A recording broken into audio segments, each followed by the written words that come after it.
আমল কি করবেন আর কি করবেন না, মাসলা মাসাইল, নামাজ, রোজা, হজ, যাকাত, যা কিছু আপনার জীবনে আদান প্রদান, মামলাত, কেনা বেচা ইত্যাদি, এসব হচ্ছে আহকাম, মাসলা মাসাইল বা আমল, কর্মক্ষেত্র আপনার।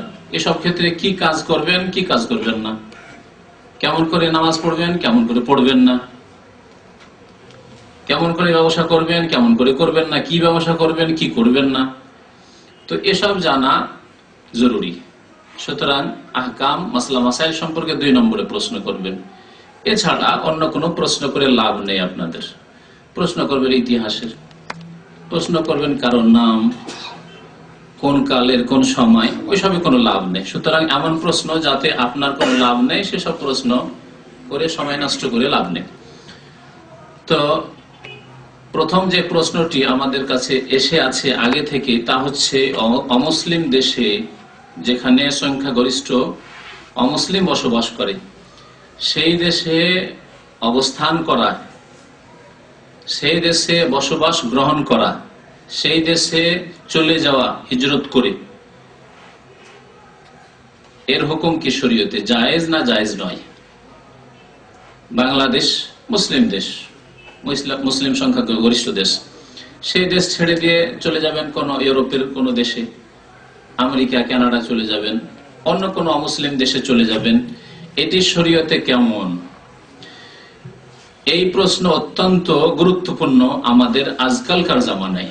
কারণ একটু অল্প শিক্ষিত হলেই ওর প্রথম স্বপ্ন হচ্ছে ইউরোপ, আমেরিকা চলে যাওয়া, কাফের দেশে চলে যাওয়া, সেখানে গেলে বেশি আরাম পাবো, সেখানে গেলে বেশি পয়সা অর্জন করতে পারবো, সেখানে গেলে দুনিয়া পাবো ইত্যাদি। আর যারা বেশি পড়াশোনা করতে পারেও নি, তারাও তাদের পেছনে পেছনে ছুটেছে। যারা পড়াশোনা তো করতে পারিনি, তো আমরা এত পিছিয়ে থেকে যাব, পয়সার ক্ষেত্রে তো কিছু এগোতে হবে। সুতরাং তারাও যা হোক না কেন, আর যেইভাবে হোক না কেন, যা করতে হোক না কেন, সেখানে গিয়ে সে মদের বোতল তুলে দিতে হোক কাস্টমারকে, মদের দোকানে চাকরি করতে হোক, শোরের গোশত পরিবেশন করতে হোক হোটেলে। আর এই হচ্ছে সেখানকার হোটেল, পশ্চিমা দেশগুলির হোটেলে এই 2টি জিনিস হচ্ছে প্রধান খাদ্য। তো এসব কাজে অধিকাংশ অশিক্ষিত সমাজ চলে যাচ্ছে। শিক্ষিত সমাজ যদিও হয়তো এইসব কাজে যায় না, কিন্তু সেখানে যায় স্বামী স্ত্রী একসাথে কাজ করতে হবে, কারণ ডলারে আই ইনকাম, পাউন্ডসে আই ইনকাম। সুতরাং এখানে কোন রকমের ঘাটতি রাখতে হবে না, আমার একা কাজ করে হবে না, আমার স্ত্রীও কাজ করাতে হবে। ছেলে মেয়েদের দেখাশোনা কি করবে, তার জন্য বুড়ো মা বাবাকে নিয়ে যায়। মা বাবাকে কখনো নিয়ে যেত না যদি এই গরজ না থাকতো। শুনে রাখেন একটি কথা, এদের অধিকাংশ লোকেরা মা বাবাকে বাংলাদেশ থেকে, ভারত থেকে, পাকিস্তান থেকে এই জন্য উঠিয়ে নিয়ে যায় যে তাদের ছেলে মেয়েগুলো দেখাশোনা করতে হয় বাড়িতে, আর তারা স্বামী স্ত্রী অবাধ মেলামেশায় সেখানে চাকরি করবে। আর এমনও চাকরি করে যে স্বামী স্ত্রীতে মাসকে মাস দেখা সাক্ষাৎ হয় না। একজন নাইট ডিউটি করে আর একজন ডে ডিউটি করে, দেখা সাক্ষাৎ হয় না। 10 মিনিটের জন্য কোনোদিন দেখা সাক্ষাৎ হলেও সেখানে কথা বলার সুযোগ নেই, ক্লান্ত হয়ে আসে। যে ডিউটি করে আসে সে ক্লান্ত থাকে। এইভাবে স্বামী স্ত্রীর সম্পর্ক কত যে খারাপ হয়েছে, আর এরকম কত ঘটনা আমাদের পকেটে রয়েছে, সত্য ঘটনা। জি, তার একটি ঘটনা হচ্ছে যে এখানে এক লোক ছিল, সে বিয়ে করে চলে যায়, স্বামী স্ত্রী দুজন পশ্চিমা দেশে চলে যায়। যাওয়ার পরে দুইজন এইরকমই ডিউটি করে, একজন নাইট শিফটে ডিউটি করে, একজন দিনে ডিউটি করে। দেখা সাক্ষাৎ তেমন হয় না। ওর স্ত্রী যেই সময় ডিউটি করে, ওই সময় ডিউটিতে এক ইউরোপিয়ান থাকে, ওর সাথে ওর প্রেম হয়ে যায়। একে তো দেখা সাক্ষাৎ হয় না স্বামী স্ত্রীতে, তারপর আবার প্রেম হয়ে গেছে অন্যের সাথে। আর কি স্বামীকে ভালোবাসে? স্বামীর সাথে কোনো সময় যদি 10 মিনিটের জন্য দেখা সাক্ষাৎ হয়, ওই ডিউটিতে একজন যাচ্ছে, চলে যাচ্ছে বিদায় হয়ে, আরেকজন ঢুকছে বাসাতে, এই অবস্থায় কথা ভালো করে বলে না। এই করে আপোষে শত্রুতার কত কি ঘটনা হয়ে শেষে তাদের তালাক হয়ে গেছে। আর ওই খ্রিস্টানের সাথে মহিলা মুসলমান বেরিয়ে চলে গেছে। ইন্না লিল্লাহি ওয়া ইন্না ইলাইহি রাজিউন। এইরকম বহু ঘটনা রয়েছে, হাদিস ওয়ালা হারাজ। যদি আজকে কোরআন হাদিসের বক্তব্য না করে যদি কিসসা কাহিনী বর্ণনা করি, যে ভারত, বাংলাদেশ, পাকিস্তান থেকে, উপমহাদেশ থেকে যেসব লোকেরা পশ্চিমা দেশে চলে যাচ্ছে তাদের দশা কি, তো বলে শেষ করা যাবে না। তো সেদিকে না গিয়ে আল্লাহ পাক রব্বুল আলামিন এ সম্পর্কে কি বলেছেন তা আপনাদেরকে শোনাই। সূরা নিসা আয়াত নম্বর 97, 98, 99, 100 এই পর্যন্ত এই মাসলাগুলি আল্লাহ পাক রব্বুল বর্ণনা করেছেন। বিশেষ করে আয়াত নম্বর 97 মহান আল্লাহ ইরশাদ করেছেন, ইন্নাল্লাযীনা তাওয়াফাহুমুল মালায়েকাতু যালিমি আনফুসিহিম, নিশ্চয় যেসব লোকেরা নিজের ওপর জুলম অত্যাচার করেছে। কিসের মাধ্যমে? অন্যায় করে, গুনহার কাজ করে। নিজের উপর জুলম করা মানে গুনহার কাজ করা, আর অন্যের উপর জুলুম করা সেই ক্ষেত্রে হয়তো বাড়াবাড়ি, মারধর করলো, আত্মসাৎ করলো, বেঈমানি করলো, খুন করলো, এগুলো হচ্ছে অন্যের উপরে জুলুম করা, গুনাহ। আর নিজের উপরে নিজেই জুলুম করা হচ্ছে যে কোনো গুনাহ। যে নামাজ পড়ে না সে নিজের উপরে জুলুম করলো, যে মদ খেলো নিজের উপরে জুলুম করলো, জি, যে মদের দোকানে চাকরি করলো, শরীরের গোশত পরিবেশন করলো, যে কাফের দেশে বসবাস গ্রহণ করলো, সে নিজের উপরেই জুলুম করলো। আল্লাহ বলছেন যালিমি আনফুসিহিম, যারা নিজের উপরে জুলম অত্যাচার করেছে, নিজের উপর জুলম অত্যাচার করেছে, তাদেরকে যখন ফেরেশতারা মৃত্যু দান করবে, তাওয়াফাতহুমুল মালায়েকা, ফেরেশতাগণ যখন তাদের আত্মাগুলি গ্রহণ করবেন, তখন ফেরেশতাগণ ওই অমুসলিম দেশে বসবাসকারী মুসলিমদের, যারা কাফেরদের মাঝে বসবাসের জন্য দ্বীনকে জীবনের বিভিন্ন ক্ষেত্রে প্রতিষ্ঠা করতে বাধা পেয়েছে, প্রতিষ্ঠা করতে পারেনি, হারাম খেতে বাধ্য হয়েছে, শরীর গোশত খেতে বাধ্য হয়েছে, মদ খেতে বাধ্য হয়েছে, মদের দোকানে চাকরি করতে বাধ্য হয়েছে, শরীর গোশত খেতে বাধ্য হয়েছে, ইত্যাদি ইত্যাদি। এইভাবে নিজের ছেলে মেয়েদেরকে ইসলাম শিখাতে পারেনি, মেয়েরা বেহায়া বেপরদা হয়ে গেছে, মেয়ে খ্রিস্টানের সাথে বেরিয়ে চলে গেছে। যালিমি আনফুসিহিম, এইভাবে যারা নিজের উপরে জুলম করেছে, তাদের যখন মৃত্যুর সময় আসবে, তাওয়াফাতহুমুল মালায়েকাতু যালিমি আনফুসিহিম ক্বালু, ফেরেশতারা বলবেন, ফিমা কুনতুম, তোমাদের কি অবস্থা ছিল, এমনটা কেন, কি করেছিলে এখানে এসে, ইউরোপে এসে, বাংলাদেশ ছেড়ে? ফিমা কুনতুম, কোথায় ছিলে, কি অবস্থায় ছিলে, তোমার মেয়ের খবর কি? মেয়ে চলে গেছে খ্রিস্টানের সাথে বেরিয়ে, এখানে তুকবাইতে এক লোক থাকতো, তুকবাতে এ খবর তুকবাই থাকতো, দুই মেয়ে নিয়ে ইউরোপ চলে যায় তুকবাই, এত সুন্দর ইসলামিক রাষ্ট্রে চাকরি ছেড়ে দিয়ে, হালাল রুজি ছেড়ে দিয়ে চলে গেল ইউরোপে। যাওয়ার পরে দুই মেয়েকে কলেজে ভর্তি করলো, দুই মেয়ে দুই খ্রিস্টানের সাথে বেরিয়ে চলে গেছে, বাঙালি। 5-7 বছর আগে ঘটনা, আমি দামে আসার পরে এই ঘটনা, আমার কাছে টেলিফোন আসলে এই অবস্থা। স্বামী স্ত্রী দুজনে, আর নেই কোনো ছেলে নেই, মেয়ে দুটো খ্রিস্টানের সাথে গেছে, হার্ট অ্যাটাক দুজনের। দুনিয়ার আযাব, আখিরাতে যে কি আছে তা শোনেন। এ তো দুনিয়ার আযাব, যে মেয়ে দুটো খ্রিস্টানের সাথে বেরিয়ে চলে গেল কাফের দেশে যাওয়ার কারণে। আখিরাতের আযাব, মৃত্যুর মুহূর্তে ফেরেশতা কি বলবেন? ক্বালু ফিমা কুনতুম, কি ব্যাপার, কি জন্য লন্ডন গিয়েছিলে, কি জন্য ফ্রান্সে গিয়েছিলে, কি জন্য আমেরিকা কানাডা গিয়েছিলে? তখন তারা বলবে, আর ওখানে কেন বসবাস করেছিলে? তারা বাহানা করবে, এদিক সেদিক ওজোর পেশ করবে, বলবে কুন্না মুস্তাযআফিনা ফিল আরদ, আমরা এসব দেশে এসে অত্যন্ত অসহায় হয়ে পড়েছিলাম, অত্যন্ত দুর্বল হয়ে পড়েছিলাম। মুস্তাযআফিনা ফিল আরদ, যে দেশে, যে জমিনে গিয়েছিলাম, যে ভূমিতে গিয়েছিলাম, সেখানে আমরা দুর্বল, অসহায়, সংখ্যালঘু ছিলাম, সেজন্য দিন পালন করতে পারিনি, নামাজ পড়তে পারিনি, মসজিদ পাইনি, আজান জীবনে শুনতে পাইনি, মেয়েদের পর্দা করাতে পারিনি, আমার স্ত্রীকে পর্দা করাতে পারিনি, অবাধ মেলামেশা করতে হয়েছে, আমার মেয়েকে, সাবালিকা মেয়েকে, আমার স্ত্রীকে অন্য পুরুষের সাথে হাত মিলাতে হয়েছে। জি, একজন জার্মানে থাকে লোক, সে কয়েক বছর আগে হজের মৌসুমের সাথে দেখা, আরবিয়ান, সে স্ত্রীকে পর্দা করে নিয়ে এসছে হজের, স্বামী স্ত্রী বসে আছে। এমন এক জায়গায় সফর করছি বাসে, মক্কা থেকে ঠিক আসছি মেনার দিকে, মেনা আসতে ভিড়ে হজের দিনে 5 ঘন্টা লেগেছে। এই 5 ঘন্টায় সে পাশে আমার সিটে বসে কথা বলতে লাগলো, জার্মান থেকে এসছে। সেখানকার পর্দা মাথার উপরে, এর আগে বলেছি কিন্তু, মাথার উপরে ছোট্ট একটা স্কার্ফ বা রুমাল, যার পর্দা তার মোটামুটি একটা ভালো আছে। তারপরে সে কি বলছে শোনেন, দাড়িওয়ালা মানুষ, দাড়িওয়ালা লোকের ইমান পশ্চিমা দেশে, ইউরোপ আমেরিকা গিয়ে কেমন বিকৃত হয়ে যায়। তাহলে বাকি লোকের ইমানের অবস্থা কি শোনেন। সে বলছে যে ইউরোপ আমেরিকায় বসবাস করলে, আমরা যেসব দেশে আসি সেসব দেশে বসবাস করলে আমার স্ত্রী অন্যের সাথে হাত মিলাতে বাধ্য। এই কথা শোনেন। এই দাঁড়িয়ে নিয়ে একজন আরবিয়ান, তার আসল বাড়ি সিরিয়া অথবা কোনো দেশে, এইসব দেশে বা আলজেরিয়া, সে সেখানে যাওয়ার পরে কেমন ভাবে তার মন মেজাজ ইসলামিক মেজাজ থেকে বিকৃত হয়ে ইহুদি খ্রিস্টানের মেজাজ হয়েছে। হাত মেলাতে বাধ্য। সেখানে যদি হাতে হাত না মিলায় আমার স্ত্রী, তাহলে অভদ্র বলবে, সেই জন্য মিলাতে বাধ্য।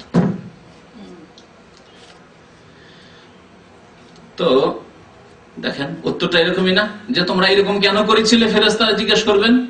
তখন জবাব দিবে কুন্না মুস্তাদাফিনা ফিল আরদ, ওই সব দেশে আমরা অসহায় দুর্বল ছিলাম, সংখ্যায় শতকরা 2-3 ছিলাম।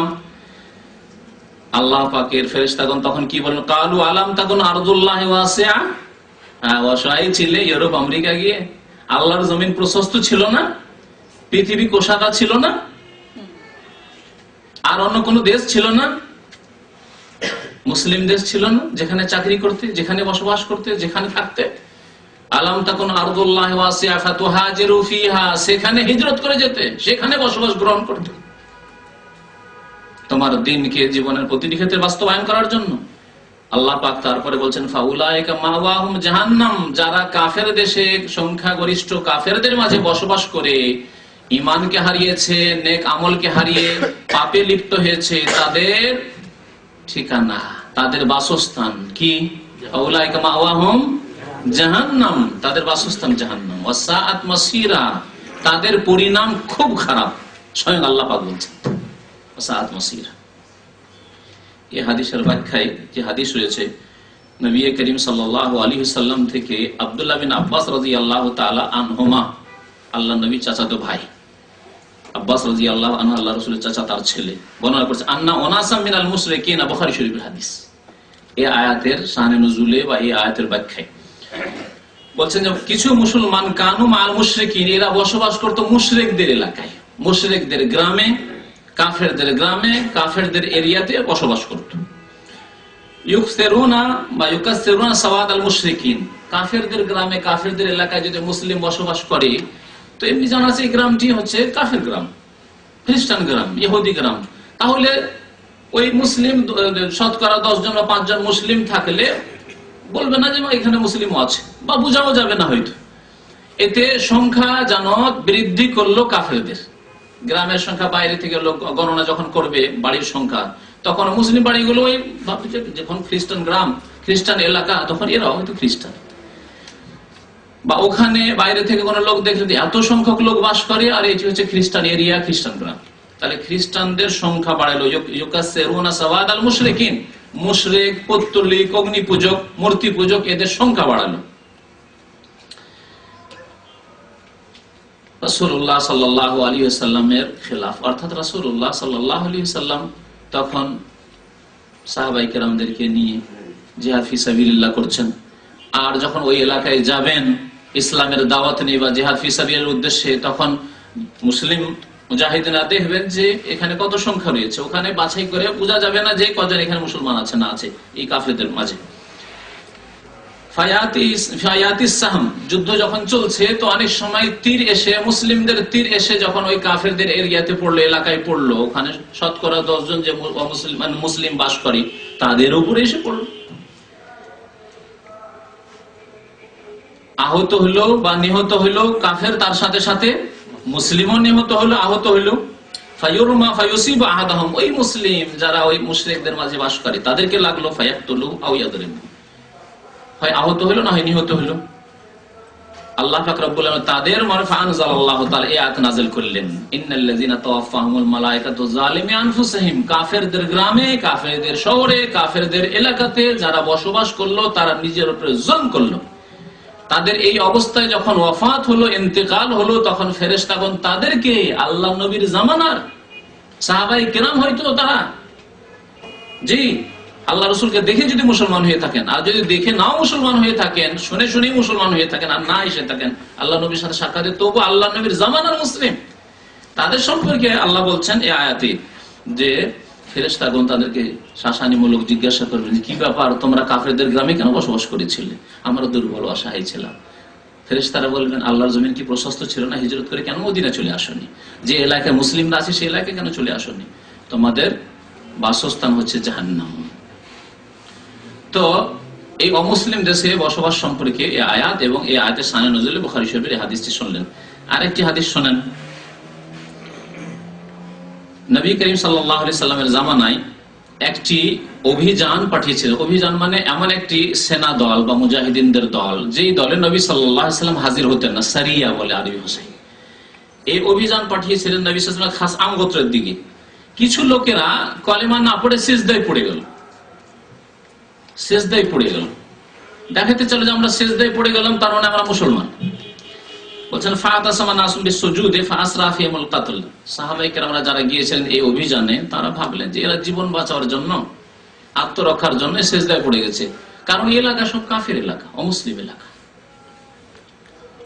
এরা তখন জিহাদ শুরু করে দিয়েছেন, এর মধ্যে এরাও হত্যা হয়ে গেল। ফাবালাগা যালিকা নবী সাল্লাল্লাহু আলাইহি ওয়াসাল্লামের কাছে এই সংবাদ পৌঁছলো যে কিছু লোকেরা মুসলমান ছিল কিন্তু কাফেরদের এলাকায় বসবাসের জন্য সাহাবারা বুঝতে পারেননি, তাদেরকে হত্যা করে ফেলেছেন। নবী করিম সাল্লাল্লাহু আলাইহি ওয়াসাল্লাম তাদের দিয়াত মানে রক্তপণ দিতে বললেন, কিন্তু অর্ধেক। একজন মুসলিমের রক্তপণ হচ্ছে 100টি উট, 100টি উট। একজন মুসলিমকে যদি ইচ্ছা করে হোক আর অনিচ্ছাকৃত হোক, ভুল করে হোক, যদি হত্যার বদল হত্যা না নেয়, ইচ্ছা করে হয়, ইচ্ছা করে খুন করেছে কিন্তু হত্যার বদল হত্যা নেবে না, মাফ করে দিল, তাহলে রক্তপণ দিয়াত নিতে পারে। দিয়াত হচ্ছে 100টি উট, আর অর্ধেক দিয়াত হচ্ছে 50টি। তাহলে কাফের এলাকায় বসবাসের জন্য নবী সাল্লাল্লাহু আলাইহি ওয়াসাল্লাম কি করলেন? অর্ধেক দিলেন রক্তপণ, দিয়াত।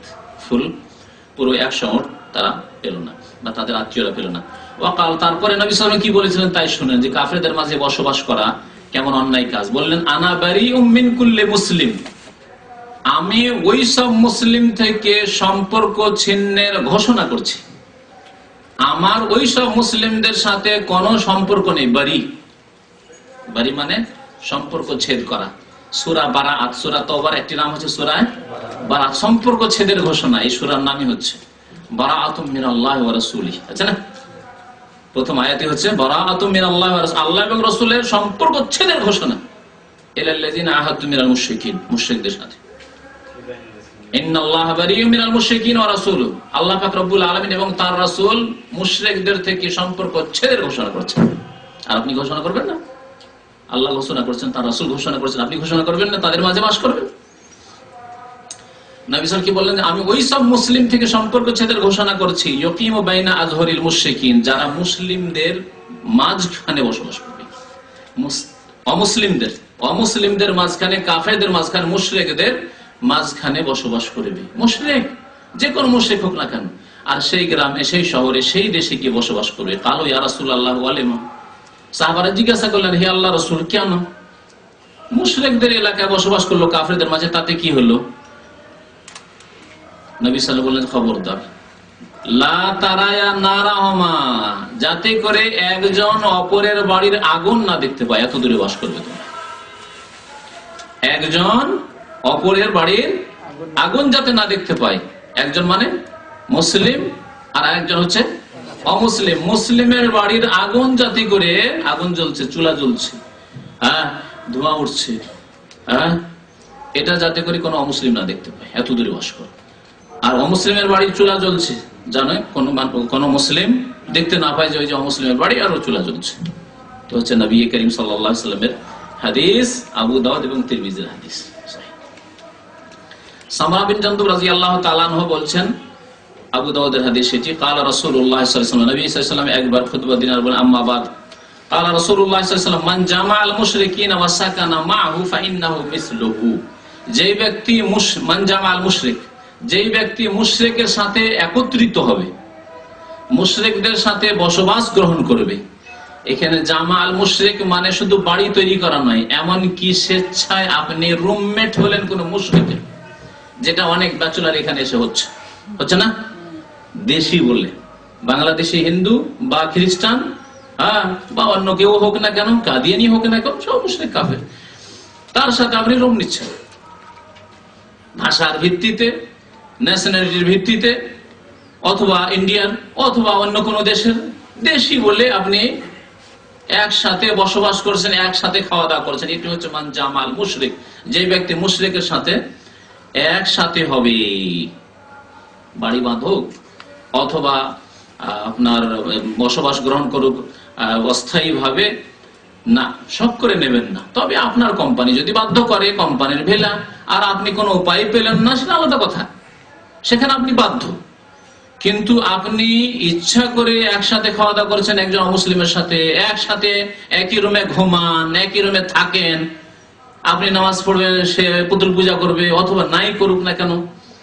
জি, নবী সাল্লাল্লাহু আলাইহি ওয়াসাল্লাম আপনার সম্পর্কে কি বলছেন, যদি এরকম করেন তো যার সাথে বসবাস করে, ফাইন্নাহু মিসলু, সে তার মতোই, সে তার মতোই, অর্থাৎ সে যদি ইহুদি হয় ইহুদি, সে যদি খ্রিস্টান হয় খ্রিস্টান, তার মতোই।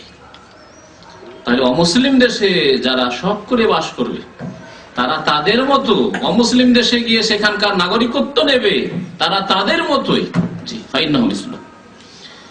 এই 2-3টি হাদিস শোনালাম আর একটি আয়াতে কোরআনী শোনালাম। আশা করি এ সম্পর্কে এতটুকু যথেষ্ট।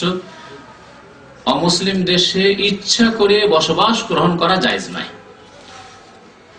তবে স্থায়ীভাবে বসবাস জায়েজ নাই। অস্থায়ীভাবে যদি কেউ যায় তাহলে তার হুকুম কি, অবস্থা দেখতে হবে যে কি জন্য সে গিয়েছে, তার উদ্দেশ্য কি। যদি ইসলামের প্রচারের জন্য যায় তাহলে এটি শুধু জায়েজ নয়, বরং নেকির কাজ। আল্লাহর কালিমা লা ইলাহা ইল্লাল্লাহ মুহাম্মাদুর রাসূলুল্লাহ, এই কালিমা সারা পৃথিবীতে পৌঁছে দেওয়ার জন্য অমুসলিম দেশে গেছে 2 বছর, 4 বছর, 5 বছরের জন্য, চিরকালের জন্য সেখানে বসবাসের উদ্দেশ্য যায়নি। যাবে মুসলিম দেশ থেকে সেই দেশে, যাওয়ার পর ইসলামী দাওয়াত দিয়ে আবার ফিরে চলে আসবে তার দেশে। কারণ তার এবং তার ছেলে মেয়েদের ঈমান এবং আমলের হেফাজত করা অন্যকে ইসলামের দাওয়াত দেওয়ার চাইতে বেশি জরুরি। কথা আমার বুঝতে পারছেন না? পারছেন না? আপনি যদি স্থায়ীভাবে সেখানে ইসলামের দাওয়াত দিয়ে বসবাস করে থেকে যান, তাহলে আপনার ছেলে মেয়েদেরকে অমুসলিম দেশে বিপদে ফেলে দিয়ে চলে আসলেন। আর সবচেয়ে বড় এই বিপদ হচ্ছে ঈমান হারিয়ে যাওয়ার বিপদ, ঈমান হারিয়ে যাওয়ার বিপদ, কুফরিতে লিপ্ত হওয়ার বিপদ, শিরক বিদআতে লিপ্ত হওয়ার বিপদ, ইসলাম পালন না করতে পারার বিপদ। সুতরাং আপনার ছেলে মেয়েদের হেফাজত আগে করতে, কু আনফুসাকুম ওয়া আহলিকুম নারা, নিজেকে বাঁচাও আর নিজের পরিবারকে প্রথম বাঁচাও, তারপর অন্যদেরকে কলমা পড়িয়ে মুসলমান করে জাহান্নাম থেকে বাঁচাবার চেষ্টা করো। আর ইসলামের দাওয়াতের ক্ষেত্রে গেলেও সেখানে অস্থায়ী ভাবে গিয়ে থাকতে হবে এবং সেখান থেকে ইসলামের দাওয়াত দেওয়া হলে আবার ফিরে আসতে হবে। এটি হচ্ছে নেকির কাজ। পড়াশোনা, এমন উচ্চ শিক্ষা নিতে যাচ্ছেন যেটি মুসলিম দেশের নেই, যদি এরকম হয় তাহলে যাওয়া যাবে, না হলে যাওয়া যাবে না। মুসলিম দেশে যদি পড়াশোনার ব্যবস্থা থাকে তাহলে অমুসলিম দেশে পড়াশোনার জন্য যাওয়া জায়েজ নয়। যেমন কিং ফাহাদ পেট্রোলিয়াম ইউনিভার্সিটিতে পড়াশোনার, ইঞ্জিনিয়ারিং, ওই সব ডিপার্টমেন্ট আছে। কারণ আমি ওখানে দীর্ঘদিন বক্তব্য করতে যেতাম, যেখানে গিয়ে দেখলাম যে ওখানে সবগুলো ডিপার্টমেন্ট আছে পড়াশোনার। আর এখানে হয়তো MA অথবা PhD তে অ্যাডমিশন হয়ে গেছে বাংলাদেশের ছেলেদের, তার এখানকার অ্যাডমিশন ছেড়ে দিয়ে ও পেলো কোথায়, কানাডায় পেলো, কোথায় আমেরিকায় পেলো, কোথায় আর কোন দেশে পেলো, ইউরোপের কোন দেশে পেলো, সেখানে চলে গেল সব করে। এটি জায়েজ নাই। তবে এমন কোন পড়াশোনা যেটি জাতির জন্য জরুরি, আপনার জন্য, আপনার জাতির জন্য জরুরি, আর আপনার দেশে সেই পড়াশোনা নেই, অথবা অন্য কোন মুসলিম দেশে সেই বিকল্প পড়াশোনা নেই, তাহলে অমুসলিম দেশে যাওয়া জায়েজ হবে শুধু পড়াশোনার উদ্দেশ্যে। পড়াশোনা শেষ হলে আবার ফিরে আসতে হবে, চাকরি করবে এবং সেখানকার নাগরিকত্ব নেবে, গ্রিন কার্ড নেবে আর থাকবে, এটি জায়েজ নাই। জি, এইরকম ব্যবসা বাণিজ্যের ক্ষেত্রে, ব্যবসা বাণিজ্য যদি এমন কোন মাল সামান হয় যেটা নেওয়ার জন্য মুসলিম দেশে যেতেই হচ্ছে, তাহলে যতক্ষণ প্রয়োজন সে প্রয়োজন পুরা করে আপনি আবার মুসলিম দেশে ফিরে আসেন। অমুসলিম দেশে স্থায়ীভাবে বসবাস করা জায়েজ নয়। এটি হচ্ছে শরীয়ত। আল্লাহ পাক রব্বুল আলামিন যেন মুসলমানদেরকে বোঝার এবং তাদের ঈমান এবং আমলের হেফাজতের তৌফিক দান করেন, আমিন। এখন আপনাদের অন্য প্রশ্নগুলির উত্তর দিচ্ছি। যেসব ভাইরা প্রশ্ন করবেন তারা এখানে প্রশ্ন পাঠিয়ে দেবেন। আপনি প্রশ্নগুলো একটু বাছাই করুন। ঈমান এবং আমলের সাথে, আকীদা এবং মাসলা মাসাইলের সাথে সম্পর্কীয় প্রশ্নগুলি দেন এখানে। এক ভাই জিজ্ঞাসা করেছেন, নবী সাল্লাল্লাহু আলাইহি ওয়াসাল্লাম বলেছেন জাহান্নামে মহিলাদের সংখ্যা বেশি, এর কি বিশেষ কোনো কারণ আছে? নবী করিম সাল্লাল্লাহু আলাইহি ওয়াসাল্লাম ওহীর মাধ্যমে কথা বলতেন। ওহীর মাধ্যমে কথা বলতেন, ওহী ছাড়া কোনো কথা বলেননি। নবী সাল্লাল্লাহু আলাইহি ওয়াসাল্লামের কাছে ওহী হয়েছে যে মহিলারা অধিক সংখ্যায় জাহান্নামে যাবে। সুতরাং এ কথা চিরসত্য। কেন যাবে এ সম্পর্কে নবী কারীম সাল্লাল্লাহু আলাইহি ওয়াসাল্লাম ইঙ্গিত দিয়েছেন, বলেছেন তুকসিরনা লানা ওয়া তাকফুরনাল আশির। মহিলাদের খারাপ স্বভাব একটি হচ্ছে যে তারা অল্পতেই গালিগালাজ করে, গালমন্দ করে, অধৈর্য হয়ে যায়, গালমন্দ করে, এই একটি স্বভাব। ওটি দিয়ে দেন, যেটা ওটি দেখা আছে ওটি কেন দিন। আর স্বামীর তোমরা নাশুকরি করো, অকৃতজ্ঞ হও।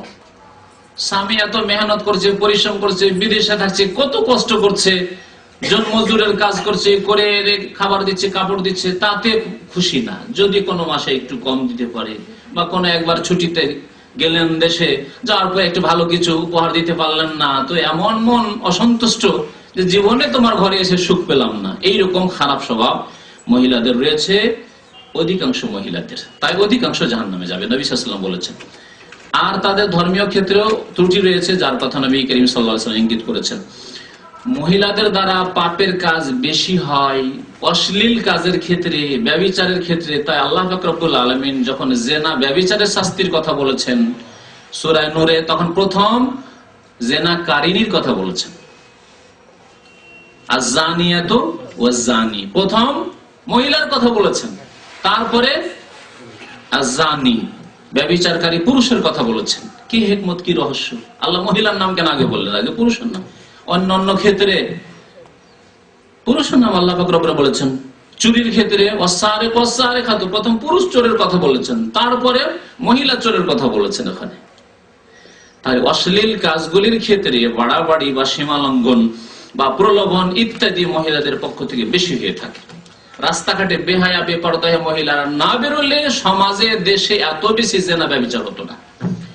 তারা যদি পর্দার মধ্যে থাকতো, তারা যদি বাড়িতে বসবাস করত, পর্দা সম্পর্কে গত আগের সপ্তাহে আলোচনা করেছি। আল্লাহ তাদেরকে বাড়িতে বসতে বলেছেন, তারা বাড়িতে থাকতো আর প্রয়োজনে বেরোলে পর্দার সাথে বেরোতো, তাহলে জেনা এত ব্যাপক আকার ধারণ করতো না। তারা যদি বিদেশে চাকরি না করতে আসতো, হসপিটালে আর এই আপনার খাদ্দামার ভিসাতে আর এতে সেতে বিভিন্ন দেশে বাইরে যদি না বেরোতো, তাহলে জেনা এত ব্যাপক আকার ধারণ করতো না। তাহলে জেনা, অশ্লীল কাজের মূল কারণ হচ্ছে মহিলারা।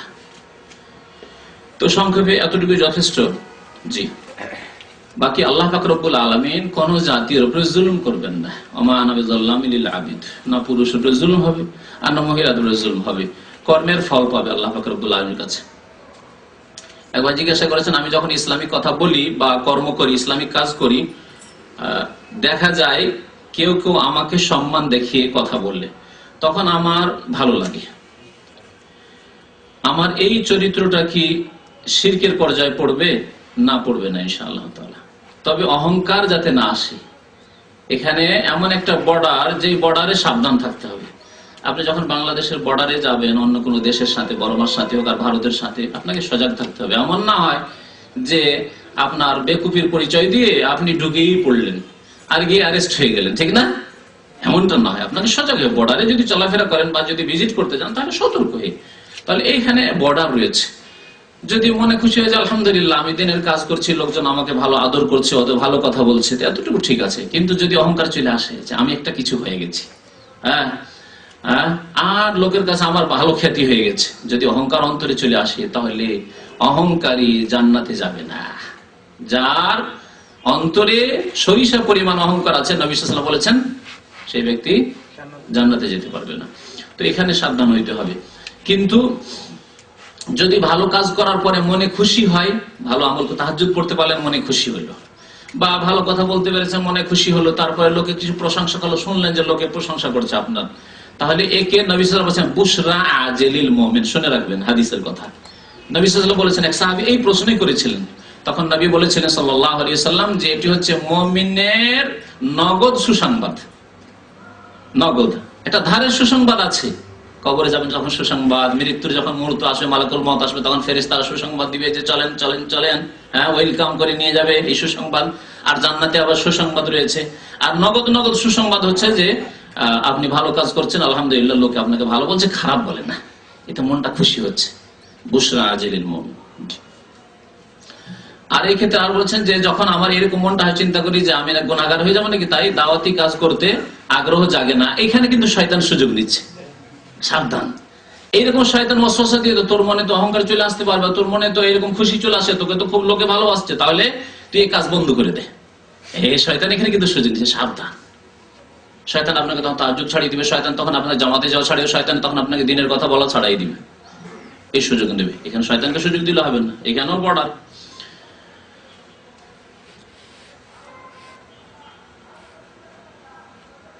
একবার জিজ্ঞাসা করেছেন যে আমার মা এক বড় হুজুরের নিকট থেকে খুব দামি দুটি তাবিজ এনে দিয়েছে, কিন্তু এখানে কিছু লোক বলে তাবিজ নাকি শিরক, তাদের কথায় আমি খুলেছি, কিন্তু এখন ভয় হচ্ছে, আপনি কিছু বলুন। দেখেন, নবী করিম সাল্লাল্লাহু আলাইহি ওয়াসাল্লাম বলেছেন আত-তামাইমু শিরকুন, তাবিজ হচ্ছে শিরক। এটি আল্লাহর নবীর কথা, কোনো আলেমের ফতোয়া নাই। ফতোয়া হইলে ভাবতেন যে হতে পারে মানুষের মত ভুল হতে পারে। এটি কার কথা? নবী সাল্লাল্লাহু আলাইহি ওয়াসাল্লামের কথা। আচ্ছা, যদি কেউ বলে যে তাবিজ যাতে শিরক থাকবে সেটি শিরক, যেটা কোরআনের দোয়া দিয়ে করব, কোরআনের সূরা দিয়ে করব, অথবা নবী হাদিসের দোয়া দিয়ে করব, নবী সাল্লাল্লাহু আলাইহি ওয়াসাল্লাম যদি পার্থক্য থাকতো তাহলে পার্থক্য করে বলতেন যে দেখো তোমরা কোরআন হাদিসের দোয়া দিয়ে করিও, তাবিজ করিও, অসুবিধা নাই। আর শিরকি কথা দিয়ে বা বোধগম্য যে সব শব্দ নয়, বাক্য নয়, সেগুলি দিয়ে করিও না, ভেঙে বলতেন। কারণ তিনি আল্লাহর পক্ষ থেকে শরীয়ত পৌঁছানোর এই ফরজ দায়িত্ব পালনের জন্য এসেছিলেন, তিনি এই পার্থক্যের সাথে বর্ণনা করেননি। সুতরাং তাবিজ যে কোন রকম হোক না কেন, আল্লাহ নবী বলেছেন শিরক, সুতরাং শিরক। কি রকম শিরক? পূজার শিরক নয়, সেজদা করার শিরক নয়, তাবিজকে কেউ সেজদা করে না, কিন্তু ভরসার শিরক। আল্লাহর উপর ভরসা করতে হবে, আস্থা করতে হবে, আস্থা পুরোপুরি হয়ে গেছে তাবিজের উপর। তাবিজ আছে, আমাকে জাদু লাগবে না, ঠিক না? তাবিজ আছে, কোন পরে অনেক কোন জিন আমাকে স্পর্শ করতে পারবে না। মনে বল কি জন্য? এই তাবিজের পুরোপুরি বল হচ্ছে এই তাবিজের উপর। তাবিজ আছে, যদি তাবিজ না, এই যে মন খুব দুর্বল হয়ে পড়েছে, ভয় লাগছে, কেন? আস্থা হারা হয়ে গেছেন। আস্থা ছিল কিসের উপর? তাবিজের উপর। তাহলে আল্লাহর উপর আস্থা না হয়ে তাবিজের উপর আস্থা হওয়া, এর নাম কি?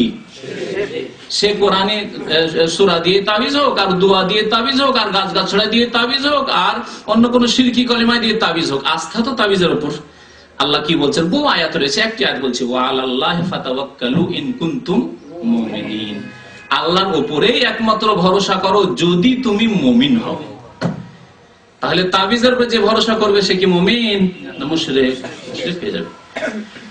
তারপরে যারা বলে কোরআন হাদিসের দোয়া দিয়ে তাবিজ করবো, এমন কি খারাপ কথা? হ্যাঁ, খারাপ কথা। আরেকটি খারাপ কথা আছে, সেটা হচ্ছে যে পেশাব পায়খানায় কোরআনের কত অবমাননা করছেন, আল্লাহর নবীর দোয়ার কত অবমাননা করছেন। এটি কি হারাম নয় আপনার জন্য? দিনে কতবার গুনাহগার হচ্ছেন তাবিজ নিয়ে, পেশাব করতে গিয়ে, পায়খানা গিয়ে, গোসলখানায় গিয়ে, কতবার গুনাহগার হচ্ছেন আপনি? স্ত্রীর কাছে গিয়ে, আর মহিলার গায়ে তাবিজ থাকলে স্বামীর কাছে গিয়ে। সুবহানাল্লাহ, চিন্তা করেন না? তাহলে শিরক আছে, এবং এই কোরআন এবং হাদিসের, আল্লাহ এবং রাসূলের কথার অবমাননা, মানহানিও আছে, যা কুফরির আশঙ্কা নিয়ে আসে আপনার জন্য। সুতরাং খবরদার, তাবিজের উপর ভরসা না করে আল্লাহর উপর ভরসা করেন। যারা আমরা তাবিজ করি না, জীবনে লিখি না, তাদের কি ক্ষতি হয়েছে বলুন তো দেখি? আল্লাহ না চাইলে কারো ক্ষতি হবে না। আর আল্লাহ যদি চান কারো কোনো বালা মুসিবত, তাহলে ভালো মানুষ হলেও বালা মুসিবত আসতে পারে, পরীক্ষার জন্য আসতে পারে। আর খারাপের আযাব মুলুক আসতে পারে। খারাপের উপর বালা মুসিবত আযাব শাস্তি হিসাবে আসতে পারে, আর ভালো লোক শত লোকের উপর কোনো বালা মুসিবত বিপদ আপদ পরীক্ষার জন্য। দেখি পরীক্ষা আমার বান্দা পাস করছে কিনা। ইব্রাহিম আলাইহিস সালামকে পরীক্ষা করেছেন, ইউসুফ আলাইহিস সালামকে জেলে দিয়ে আল্লাহ পরীক্ষা করেছে, আইয়ুব আলাইহিস সালামকে অসুস্থ করে আল্লাহ পরীক্ষা করেছে, পরীক্ষা করছেন। সুতরাং আল্লাহর উপর ভরসা করেন, আর তাবিজ করবেন না। এই তাবিজের সাথে আরেকটি প্রশ্ন ছিল, মুখে আমাকে জিজ্ঞাসা করেছিল এক ভাই, সেটা হচ্ছে যে এক ভাই সুতা বেঁধে রেখেছে, সুতা।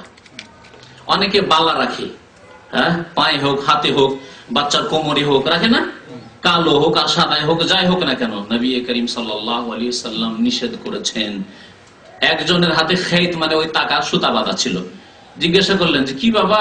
বলছে মিনাল ওয়াহেনা, আমার দুর্বলতা বা আমার এক রোগ আছে, সেই রোগের কারণে, রোগ থেকে আত্মরক্ষার জন্য সুতা বেঁধে রেখেছে, টাকা বেঁধে রেখেছে। নবী সাল্লাল্লাহু আলাইহি ওয়াসাল্লাম বললেন ফাইন্নাহু লা ইয়াজিদুকা ইল্লা ওয়াহনা, আরো বেশি তোমার রোগ বৃদ্ধি করবে, এই সুতাতে তোমার রোগ আরো বৃদ্ধি করবে। এক মনের রোগ ওয়াসওয়াসা, আর মনের দুর্বলতা, যে সুতা যদি বাই চান্সে ছিঁড়ে যায়, পড়ে যায়, তাহলে বিপদ হবে। কেউ যদি ছিঁড়ে নেয় মুশকিল হয়ে যাবে। আর সবচেয়ে বড় রোগ হচ্ছে শিরকের রোগ, কুফরির রোগ। ফি কুলুবিহিম মারাদুন ফাযাদাহুমুল্লাহ মারাদা। সূরা বাকারায় যে রোগের কথা, মারাজের কথা বলে, কোন রোগ? শিরকের রোগ, কুফরির রোগ। আপনার শিরকের রোগ। আরো কি বলেছেন নবী সাল্লাল্লাহু আলাইহি ওয়াসাল্লাম? শুনবেন ওই হাদিসটি পুরো করি। ফাইন্নাকা লাউ মিত্তা, এই অবস্থায় তুমি যদি মরে যাও, ওয়াহি আলাইকা, আর এই সুতা তাগা বালা যদি তোমার কাছে থাকে, তোমার হাতে কোমরে বা তোমার ছেলে মেয়ের হাতে কোমরে বাড়িতে ইত্যাদি যদি থাকে, মা আফলাহতা আবাদা, কোনদিনই তুমি মুক্তি পাবে না, কখনো তুমি মুক্তি পাবে না। তাহলে ভালো করে শুনে রাখুন যে এসব করা শিরকি কাজ, তা করবেন। আল্লাহর উপর ভরসা করতে চেষ্টা করুন। দিন ইসলাম প্রতিষ্ঠা করার ক্ষেত্রে মহিলাদের ভূমিকা কি হওয়া উচিত? দেখেন, দিন ইসলাম প্রতিষ্ঠা মানে আজকাল রাজনৈতিক ব্যাখ্যা, পলিটিক্যাল ব্যাখ্যা আমরা বুঝে গেছি। সবচেয়ে বড় ভুল এখানে রয়েছে। দিন ইসলাম প্রতিষ্ঠা মানে প্রথম হচ্ছে ব্যক্তি জীবনে প্রতিষ্ঠা। হ্যাঁ, সবচেয়ে বড়। দিন কায়েম মানে আজকাল আমার দেশে কি বুঝেছে? এমন এক পলিটিক্যাল ব্যাখ্যা, ভুল ব্যাখ্যা ইসলামের করে দিয়েছে একজন চিন্তাবিদ ভারত উপমহাদেশের, যার নাম নেওয়ার প্রয়োজন নেই, অনেকেই বুঝছে না, না বুঝলে অসুবিধার নাম ধরা আমাদের উদ্দেশ্য না, সংশোধন উদ্দেশ্য। যার ফলে ইসলামের একেবারে ভুল ব্যাখ্যার উপর তারা চলে পড়েছে। ইসলাম কায়েম করতে গিয়ে সবচাইতে সহজ ইসলাম কায়েম করা হচ্ছে ব্যক্তি জীবনে, যেটা প্রথম শুরু করতে হবে। আল্লাহ কি বলছেন? কু আনফুসাকুম, তোমরা বাঁচাও কাকে? রাষ্ট্রকে, প্রধানমন্ত্রীকে, রাষ্ট্রপতিকে, হ্যাঁ, এমপিদেরকে, ওই সুপ্রিম কোর্টের জজ আর ব্যারিস্টারদেরকে। আল্লাহ বলছেন আনফুসাকুম, নিজেকে বাঁচাও। তারপর আল্লাহ কি বলছেন? ওয়া আহলিকুম, তোমার পরিবারকে বাঁচাও নারাম জাহান্নাম থেকে। তাহলে দিন প্রথম প্রতিষ্ঠা করতে হবে আপনার ব্যক্তি জীবনে। আপনাকে নিজে মুআহিদ তাওহীদবাদী মুসলিম হইতে হবে। আপনার আকীদা আমলে শিরকের গন্ধ না থাকে, আপনার কাজে কর্মে শিরকের গন্ধ না থাকে, হারাম খাওয়ার গন্ধ না থাকে, আপনার ফরজ ওয়াজিব তরকের ছেড়ে দেওয়ার গন্ধ না থাকে। 5 ওয়াক্ত নামাজ কায়েম করুন আপনি, আপনার স্ত্রী কায়েম করুন 5 ওয়াক্ত নামাজ, আপনার স্ত্রী হালাল রিজিক খাক। এই নিজের যখন দায়িত্ব হয়ে গেল, তাই নবী আপনার স্ত্রীর লজ্জা স্থানের হেফাজত করুক, আপনার স্ত্রী পর্দা করুক।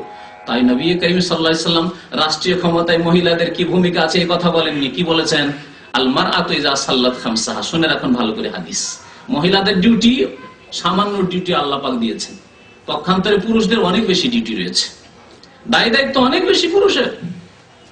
আল মারআতু ইযা সাল্লাত খামসাহা, মহিলা যদি 5 ওয়াক্ত নামাজ পড়ে, 5 ওয়াক্ত নামাজ পড়ে, ওয়া সামাত শাহরা, রমজান মাসে যদি রোজা রাখে, ওয়া আহসানাত ফারজাহা, আর লজ্জা স্থানের যদি হেফাজত করে, হারামে কোনোদিন লিপ্ত না হয়, বেহায়া বেপর্দা না হয়ে যায়, তার শরীরের কোন অংশ অপর পুরুষ যাতে করে আজনবী কেউ গায়ের মাহরাম না দেখে নেয়।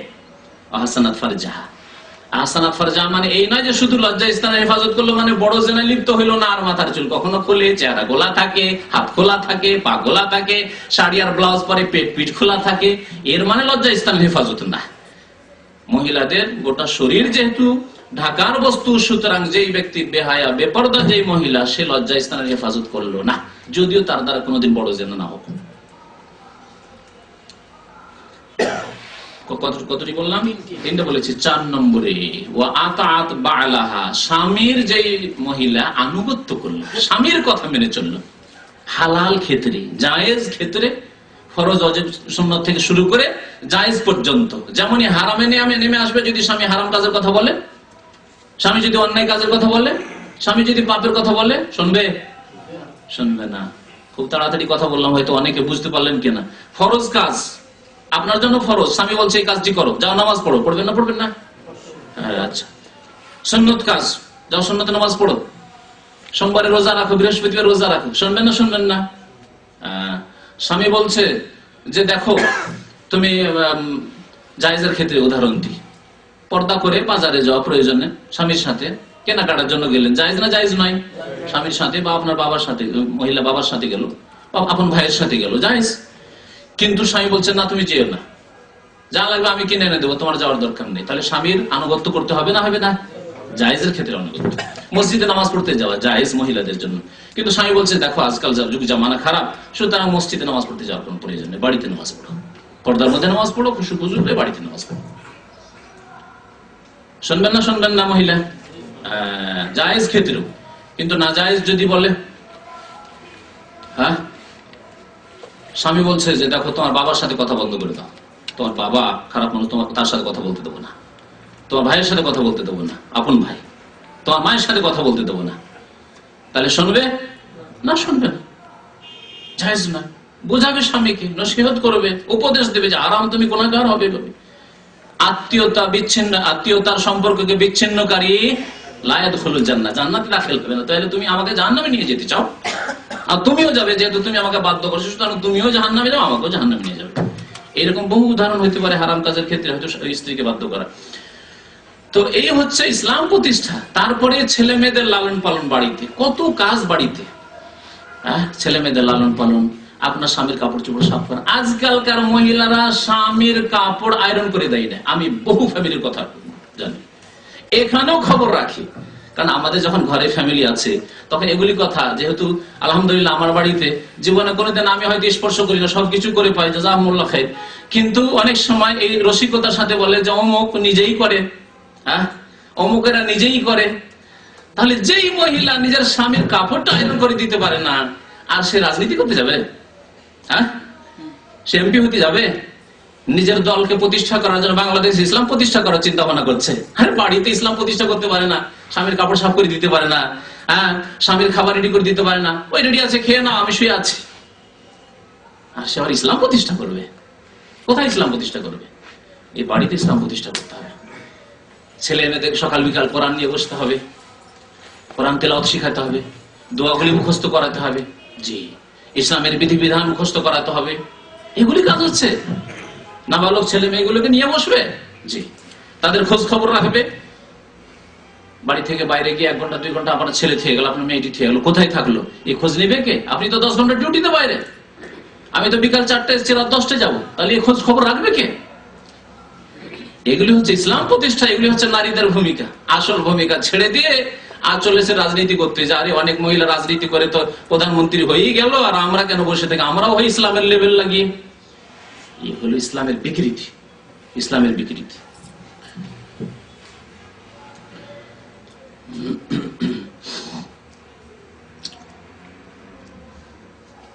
আর একবার প্রশ্ন করেছেন, মুসলিম মেয়ে মানে মুসলিম মহিলা প্রাথমিক বিদ্যালয়ে মাস্টারি করতে পারবে? সে বিদ্যালয়ে পুরুষ আছে।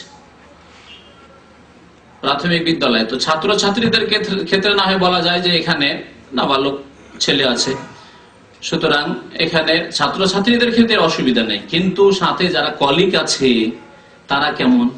তারা কি সবাই মহিলা? যদি মহিলা হয় তাহলে অসুবিধা নেই, সব মহিলা রয়েছে। বাইরে হয়তো যে আপনার পাহারাদার আছে, গেটম্যান আছে, সেই শুধু পুরুষ, আর ভিতরে সব মহিলা আছে, তাহলে জায়েজ রয়েছে।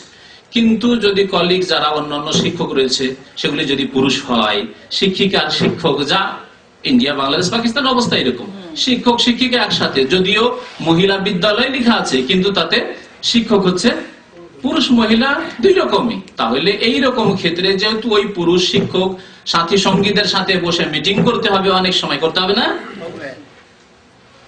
আলোচনা করতে হবে, দেখা সাক্ষাৎ রাত দিন হচ্ছে, এতে ইসলাম নষ্ট হয়ে যাবে। এইভাবে ইসলাম প্রতিষ্ঠা, এগুলো হচ্ছে ভূমিকা। যে এইরকম ক্ষেত্রে চাকরি করা যাবে না।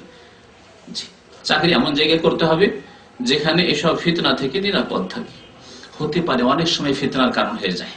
ওই মহিলা, যে মহিলা পুরুষের সাথে চাকরি করছে একসাথে, হয়তো মহিলার স্বামী দুর্বল, কোন দিক থেকে দুর্বল, সৌন্দর্যতায় দুর্বল, রূপে দুর্বল, অথবা পুরুষত্বে দুর্বল, অথবা যে কোনো দিকে দুর্বল, হয়তো আর্থিক দিক দিয়ে দুর্বল। আর ওই সাথে যে কলিগ পুরুষ আছে, ওকে দেখেছে মাশাআল্লাহ খুব সুন্দর, মানে দেখতে সুন্দর, খুব সুন্দর, অথবা খুব টাকাওয়ালার ছেলে, পয়সাওয়ালার ছেলে। অনেক ঘটনা এরকম ঘটেছে। ওই স্বামীকে ছেড়ে দিয়ে ভিতর আজকাল বাংলাদেশে তো মাশাআল্লাহ মহিলাও তালাক দিচ্ছে। কোর্টে গিয়ে নিজেই তালাক করলাম, আমার কাছে কত কাগজে বাংলাদেশ কোর্ট থেকে এসছে, মহিলা নিজেই তালাক করছে, যেটা শরীয়তে নেই। কোথায় আছে মহিলা তালাক দিবে? তালাকের অধিকার, তালাকের মালিক হচ্ছে পুরুষ। মহিলা যদি না থাকতে চায়, সে খোলা করবে, তার জন্য সে দরখাস্ত করবে সরকারের কাছে, তারপরে ডাকবে স্বামীকে, তারপরে হবে। আর স্বামী আছে সৌদি আরবে, আর ওখান থেকে তালাক দিয়ে লেটার পাঠিয়ে দিয়েছে স্বামীর কাছে। কি পশ্চিমা দেশ, কি ইহুদি খ্রিস্টানদের দেশের মতো আইন কানুন, আল্লাহ পাক জানে। তো কথা হচ্ছে যে, কি বলছিলাম বিষয়টি? হ্যাঁ, তো কথা হচ্ছে যে এই মহিলা চাকরি করবে মহিলাদের ক্ষেত্রে। হ্যাঁ, যে কথাটা বলছিলাম সেটা হচ্ছে অনেক সময় আকৃষ্ট হয়ে যায় সাথী সঙ্গীদের দিকে, আর স্বামীকে তখন ধীরে ধীরে বলতে লাগে। স্বামীও সাথে সাথে যদি হাত নাও টেনে নেয়, কিন্তু সম্পর্ক খারাপ হতে লেগেছে। গিয়ে বলে আমি ক্লান্ত, তুমি তো বাড়িতে বসে আছো, পাকশাক তুমি করতে। আর এরকম বহু ঘটনা দেখেছি। আমাদের এক পরিচিত বন্ধু মানুষ ছিলেন, মাদ্রাসায় পড়াইতেন, তার স্ত্রীও মাদ্রাসায় পড়াইতেন। আর দুইজনে একসাথে চাকরি করে যদি একই সময় গিয়ে পৌঁছিত, স্বামী মনে করতো আরে আমি স্বামী, খাবার কোথায়, আমিও চাকরি করে এলাম, তুমিও চাকরি করলে, পাকশাক করো। এই নিয়ে মারপিট হইত, মার ধরা, লড়াই ঝগড়া। চিন্তা করেন তাহলে। যখন ওই দিকে আকৃষ্ট হয়ে যাবে সাথী সঙ্গী, যে কলিগ, তার দিকে আকৃষ্ট হয়ে যাবে, তখন আরো শক্ত করে বলবে, রুষ্ট হয়ে স্ত্রী বলবে, যাও তুমি পাক করো, আমি বেতন পাই, তুমি বেতন পাও। হ্যাঁ, কেন আমি পাক শাক করবো, তুমি একদিন করো আমি একদিন। তখন কি হবে? তখন আপনি তালাক দেবেন। আর বাংলাদেশি তালাক তো জানেননি, হ্যাঁ, বিদাতিরা শিখিয়ে রেখেছে, এক তালাক নেই। কোরআনে আল্লাহ বলছেন আত-তালাক মাররাতান, এক এক করে দাও। বলছি এক তালাক নেই, তিন তালাক, তিন একই সাথে। এটা দেশি তালাক। আর শরীয়তি তালাক হচ্ছে আত-তালাক মাররাতান। মাররা মানে একবার, দুইবার দিয়ে চিন্তা করো, তিনবারের পর আর চিন্তা করার সময় নেই। যেন মাররাতান দুইবারের কথা বলেছেন, দুইবার চিন্তার সময় আছে, আর তৃতীয়বার দিয়ে দিলে আর চিন্তার সময় নেই। এই জন্য স্ত্রীকে চাকরি করার অত শখ রাখেন না, বিপদ আছে, বিপদ আছে। আর বহু বিপদ হয়েছে আপনার আগে, অনেকের বিপদ এরকম হয়েছে।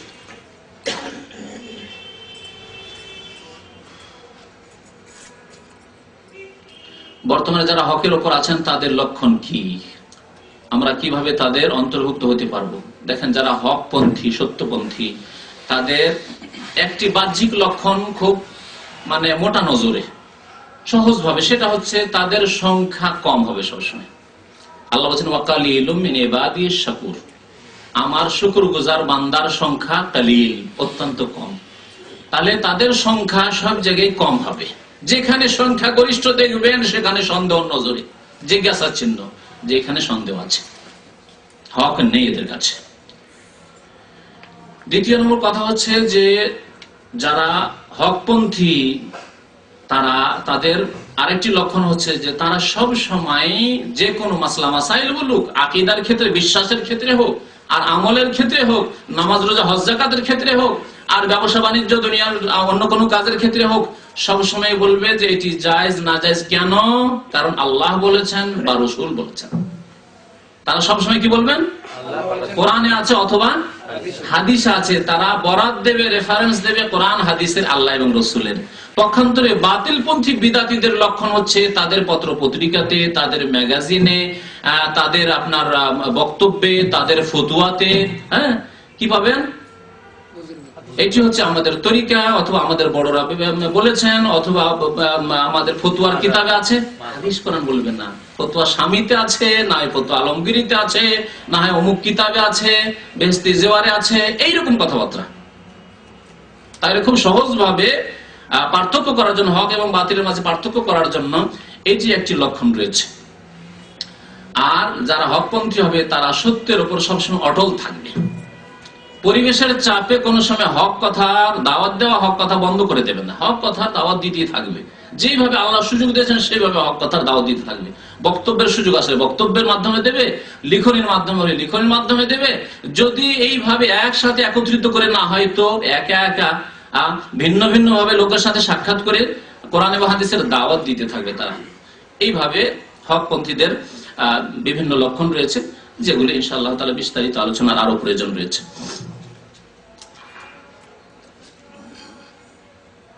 স্পষ্ট যেগুলো সেগুলো একটু পড়ে দেন।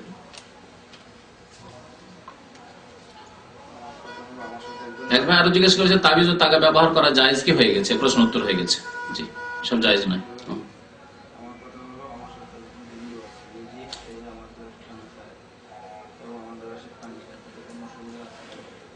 মাসলা বলা হয়ে গেছে যে শখ করে জায়েজ নয়। যদি এক রুমে থাকতে বাধ্য হন সেটা আলাদা কথা, কিন্তু একসাথে খেতে কি বাধ্য?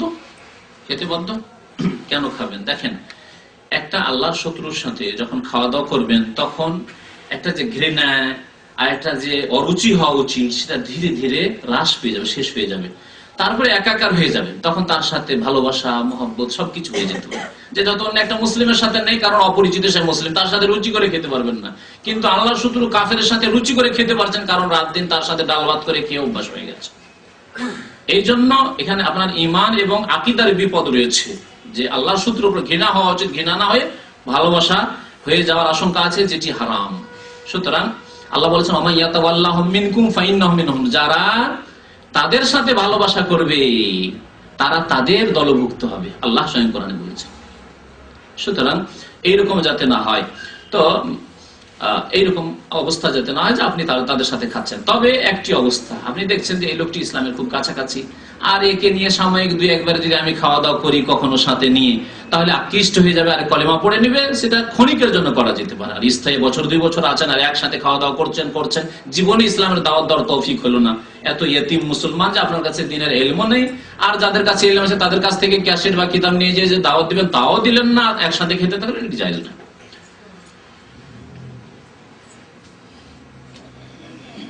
কোন ব্যক্তি মাঝে মধ্যে নামাজ পড়ে আবার মাঝে মধ্যে নামাজ ছাড়ে, যে অবস্থায় নামাজ পড়লো সে মুসলিম হয়ে গেল, আর যে অবস্থায় নামাজ ছাড়লো সে অমুসলিম হয়ে গেল। এই অবস্থায় থাকতে একবার ধাক্কা খাচ্ছে, আছাড় খাচ্ছে, একবার উঠছে, একবার আছাড় খাচ্ছে, একবার উঠছে, এই করতে করতে যদি আছাড় খাওয়া অবস্থায় মরে যায়, মানে বেনামাজি অবস্থায় ফজরটা পড়লো না, আর সকালবেলা মৃত্যু হয়ে গেল, বা নিয়ত করে এসা পরে যে শুইলো ফজরে উঠবো না, আর ওই রাত্রে মওত হয়ে গেল, তাহলে কুফরের অবস্থায় মওত হলো। মনে রাখতে, কারণ যদি অন্তর থেকে নামাজ পড়ে তো যেন সে তওবা করলো, আর যখন নামাজ ছেড়ে দিল আবার চলে গেল, ইসলাম থেকে বেরিয়ে চলে গেল। আবার যখন ফিরে আসে অন্তর থেকে আমি আল্লাহকে ভালোবাসি, রাসূলকে ভালোবাসি, তাই নামাজ পড়ছি, সুতরাং তাকে বলা যাবে যে মুসলিম। তো এই অবস্থা কিন্তু ভয়ানক অবস্থা। এই অবস্থায় আশা করা যায় না যে ইসলামের মত হবে, মুসলিমের মত হবে। সুতরাং আল্লাহ যেন হেফাজত করে মুসলিমদেরকে, এবং মুসলিমদেরকে বোঝার জন্য আল্লাহ তৌফিক দান করেন নামাজের গুরুত্ব। নামাজ হচ্ছে মূল সাবজেক্ট, আমাদের প্রথম সাবজেক্ট, এর হিসাব হবে। নামাজ নেই ইসলাম নেই, নবী করিম সাল্লাল্লাহু আলাইহি ওয়াসাল্লাম এই কথাই বলেছেন।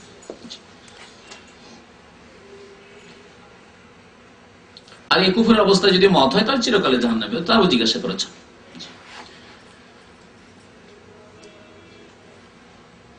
বাবা মার ভয়ে স্ত্রীকে লুকিয়ে টাকা দিয়ে থাকি, এই জন্য গুনাহ হবে কি? স্ত্রীকে টাকা দিয়ে থাকেন তার খরচ, ভরণ পোষণ খরচ যদি হয় তাহলে সেটি ফরজ। বাবা মাকে লুকিয়ে দেওয়ার কোনো প্রয়োজন নেই, এই ক্ষেত্রে বাবা মা অসন্তুষ্ট কোনো অসুবিধা নেই।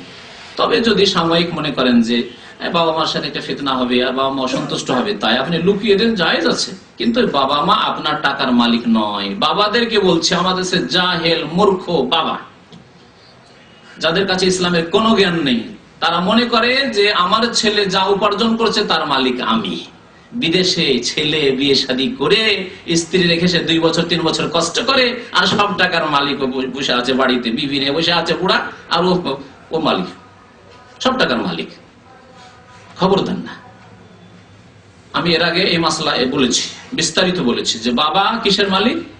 খাওয়ার মালিক, পড়ার মালিক, চিকিৎসার মালিক, যা প্রয়োজন হয় তার মালিক। যখন প্রয়োজন হবে আপনার অনুমতি নেওয়ার প্রয়োজন না, আপনার ব্যাগে টাকা রাখা আছে, টাকা নিয়ে যেতে পারে, এতটুকু অধিকার আছে। কারণ নবী সাল্লাল্লাহু আলাইহি ওয়াসাল্লাম বলেছেন, আনতা ওয়া মালুকা লিআবিকা, তুমি এবং তোমার ধন সম্পদ তোমার বাবার। সুতরাং নিজের সম্পদের মতো নিতে পারে, কিন্তু এর মানে এই নয় যে আপনার উপর পাবন্দি লাগিয়ে তুমি যে খবরদার তুমি টাকা হিসাব দাও না। আপনার যতটা প্রয়োজন ততটা নেন, এবং তার ফরজ দায়িত্ব আছে, তার স্ত্রীর ভরণ পোষণের দায়িত্ব তার, আপনার নাই। আমাদের দেশে জাহেল বাবারা মনে করে যে বৌমার ভরণ পোষণের দায়িত্ব কার? ওই বুড়া নিজের উপরে নিয়ে বসে আছে। না, আপনার ছেলে যে বিয়ে করেছে তার দায়িত্ব, তাকে দিতে হবে, তাকে কালকে আমাদের জবাবদিহি করতে হবে। তো এই অজ্ঞতাগুলি আমাদের সমাজে, অনইসলামিক সমাজ, অনইসলামিক পরিবার, যার ফলে এই সব অজ্ঞতা রয়েছে। তো বাবারও হক আদায় করতে হবে, স্ত্রীর হক আদায় করতে হবে, ছেলে মেয়ের হক আদায় করতে হবে। আল্লাহ না করে হঠাৎ যদি মওত হয়ে যায়, সব টাকা পয়সা বাবাকে দিয়ে দিলেন, অনেকেই স্ত্রীকে আর ছেলেদেরকে মেয়েদেরকে ভাসিয়ে দিচ্ছে। সব টাকা নিয়ে গেছে বাবা, আর জমি কিনেছে নিজের নামে, আর জমিগুলো সব ভাইরা নিয়ে গেল। হচ্ছে না এরকম ঘটনা? ও ঘটনা ঘটছে।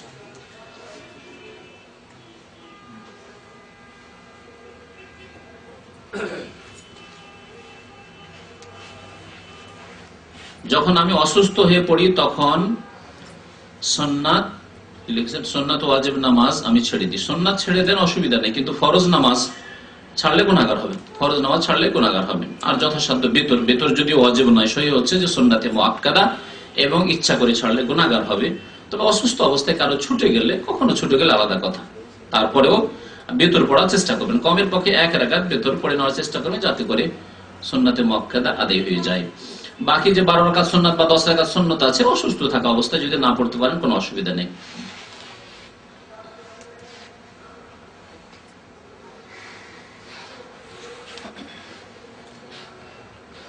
এক ভাই জিজ্ঞেস করেছেন যে স্বামী স্ত্রীর সহবাসের সময় ঘরে কোরআন থাকে, তো এই অবস্থায় কি কোরআনের অসম্মান করা হবে? আল্লাহ হিদায়াত করেন।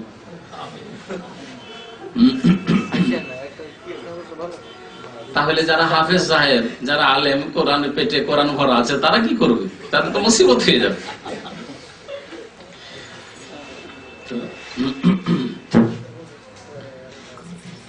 কোরআনের সবচেয়ে বড় অবমাননা যে কোরআনের বাস্তবায়ন না করা। আল্লাহ 100 বারের বেশি আকিমুসসালাহ নামাজ কায়েম করার কথা বলেছেন, আর 5 ওয়াক্ত নামাজ কায়েম করেন, সবচেয়ে বড় অবমাননা।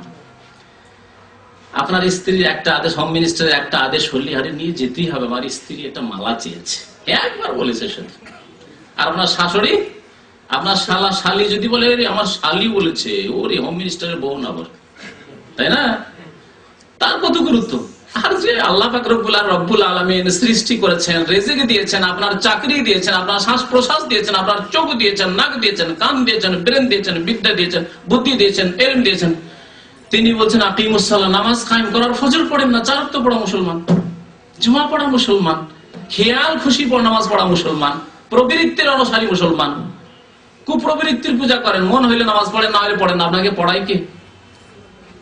সবচেয়ে বড় অবমাননা কোরআনের, যে কোরআনের বাস্তবায়ন জীবনের প্রতি নিহিত করা। এটা হয়ে গেছে মনে হয়। হ্যাঁ, এইগুলো হয়নি, পড়ে পড়ে দেন, তাড়াতাড়ি হবে, সময় যথেষ্ট হয়ে গেছে।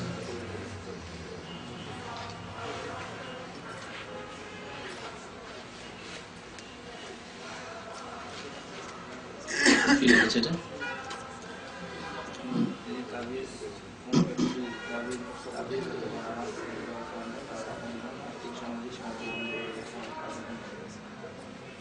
কেউ যদি তাবিজ করার জন্য, হ্যাঁ, ও আচ্ছা, একটা লোক হেদায়েত হলো আর তাবিজ ছেড়ে দিল, অথবা কি করলো না বুঝতে ভুল করছেন, নামাজ ছেড়ে দিলে মুসলমান থাকলো না,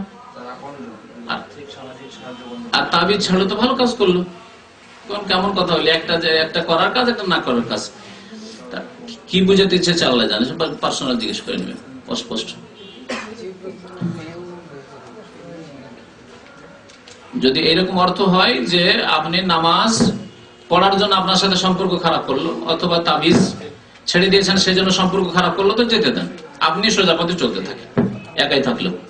ইব্রাহিম আলাইহিস সালামের মতো একাই এক উম্মত হইতে হবে। ছেলে নামাজ পড়ে না, হ্যাঁ অবশ্যই বাড়ি থেকে বের করে দিবে। ছেলে নামাজ পড়ে না, করে খাবে, যদি শোনে শুনবে, আর না হলে করে খাবে। তাকে জমি জায়গাও দেবেন না যতদিন বেঁচে আছেন, মরে যাওয়ার পরে ভাগ পাবে না পাবে সেটা আলাদা ব্যাপার। জি ঠিক আছে, না সময় যথেষ্ট হয়ে গেছে, এখান থেকে শেষ করে দিচ্ছে ইনশাআল্লাহ তাআলা। বাকি প্রশ্ন থাকছে, আগামীতে জবাব দেওয়া যাবে ইনশাআল্লাহ। আল্লাহ যেন আমাদের নেক আমলের তৌফিক দান করেন, 5 ওয়াক্ত নামাজ কায়েম করার তৌফিক দান করেন। আল্লাহ আমাদেরকে এসব জেনে যেন আমাদের সংশোধন করার তৌফিক দান করেন। আমিন। সাল্লাল্লাহু আলা নবিয়িনা মুহাম্মদ ওয়া আলা আলিহি ওয়া সাহবিহি আজমাইন।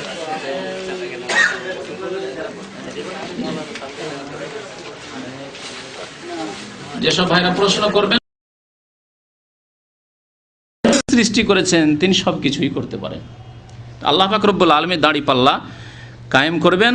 নবী করিম সাল্লাল্লাহু আলাইহি ওয়াসাল্লামের হাদিস রয়েছে, সহিহ বুখারী শরীফের শেষ হাদিস, নবী সাল্লাল্লাহু বলেছেন কালিমাতানে, 2টি কথা রয়েছে, 2টি বাক্য রয়েছে, খাফিফাতানে আলাল লিসান, জবানে বলতে অত্যন্ত হালকা, উচ্চারণ করতে অত্যন্ত হালকা, বেশি কষ্ট না, বেশি সময় লাগে না।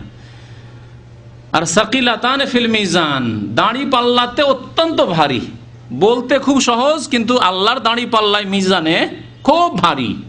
আর হাবিবাতান ইলার রহমান, আল্লাহর নিকট অত্যন্ত প্রিয়, খুব ভালোবাসেন আল্লাহ পাক রব্বুল। ওই 2টি বাক্য, 2টি কথা, সেই 2টি কথা কি?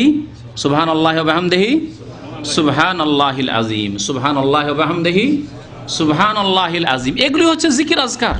আপনি গাড়িতে বসে আছেন, ভিড়ে জামে পড়ে গেছেন, সিগন্যালে আপনার বারবার করে সিগন্যাল বন্ধ হয়ে যাচ্ছে, রাস্তায় এখান থেকে যারা দূরে ওই সেকেন্ড ইন্ডাস্ট্রিয়াল সিটিতে ডিউটি করতে যান, অনেক সময় 1 ঘন্টা আসতে লাগে, 1 ঘন্টা যেতে লাগে। আপনি 1 ঘন্টায় কতবার জিকির করতে পারবেন বলুন তো দেখি? কখনো সুবহানাল্লাহ ওয়া বিহামদিহি সুবহানাল্লাহ একবার বললে আল্লাহর কাছে এত প্রিয় যে আপনার দাড়ি পাল্লা, নেকির পাল্লা ভারী হয়ে যাবে। কতবার বলতে পারবেন? হাজার হাজার বার বলে ফেলতে পারবেন আপনি। লা ইলাহা ইল্লাল্লাহ কখনো বলছেন, কখনো সুবহানাল্লাহ বলছেন, কখনো আলহামদুলিল্লাহ বলছেন, কখনো আল্লাহু আকবার বলছেন, কখনো আপনি আস্তাগফিরুল্লাহ বলছেন, আল্লাহর কাছে মার্জনা কামনা করছেন, এইভাবে লা হাওলা ওয়ালা কুওয়াতা ইল্লা বিল্লাহ বলছেন। বিভিন্ন রকমের দোয়া আর ইস্তিগফার আর তাসবিহ তাহলিল এগুলি আপনি করতে থাকবেন। এগুলি হচ্ছে সুন্নতি জিকির আজকার। আমাদের দেশে সুন্নতি জিকির আজকার নেই, এই স্থান দখল করে নিয়েছে বিদাতি জিকিরে। বিদাতি জিকির, পীরদের তরিকাতের যতগুলি জিকির সব বিদাতি জিকির। ইল্লাল্লাহ ইল্লাল্লাহ আর লা ইলাহা ইল্লাল্লাহ যদি বলে তাহলে স্পেশাল বিশেষ তরিকাতে আর আপনার বিশেষ অনুষ্ঠান করে আর চোখ বন্ধ করে আর 6 লতিফাতে এই করে তার আমল কি নষ্ট করে দিল। যদিও লা ইলাহা ইল্লাল্লাহ পড়ে, সুন্নতি জিকির করে, বিদাতের কারণে সে আমলকেও নষ্ট করে দিচ্ছে। আর বাকি যারা ইল্লাল্লাহর জিকির করে, আল্লাহু আল্লাহু করতে থাকে, হুহা করতে থাকে, তাদের কথা কি বলবেন? তাদের কথা আল্লাহ পাকের রাসূল বলেছেন কুল্লু দালালাতিন ফিন্নার। বিদাতের পরিণাম হচ্ছে গুমরাহি, আর গুমরাহির পরিণাম হচ্ছে জাহান্নাম। তো 10 নম্বরে হচ্ছে হাউজ। আখিরাতের একটি স্তর হচ্ছে হাউজ। হাউজে কাউসার রয়েছে।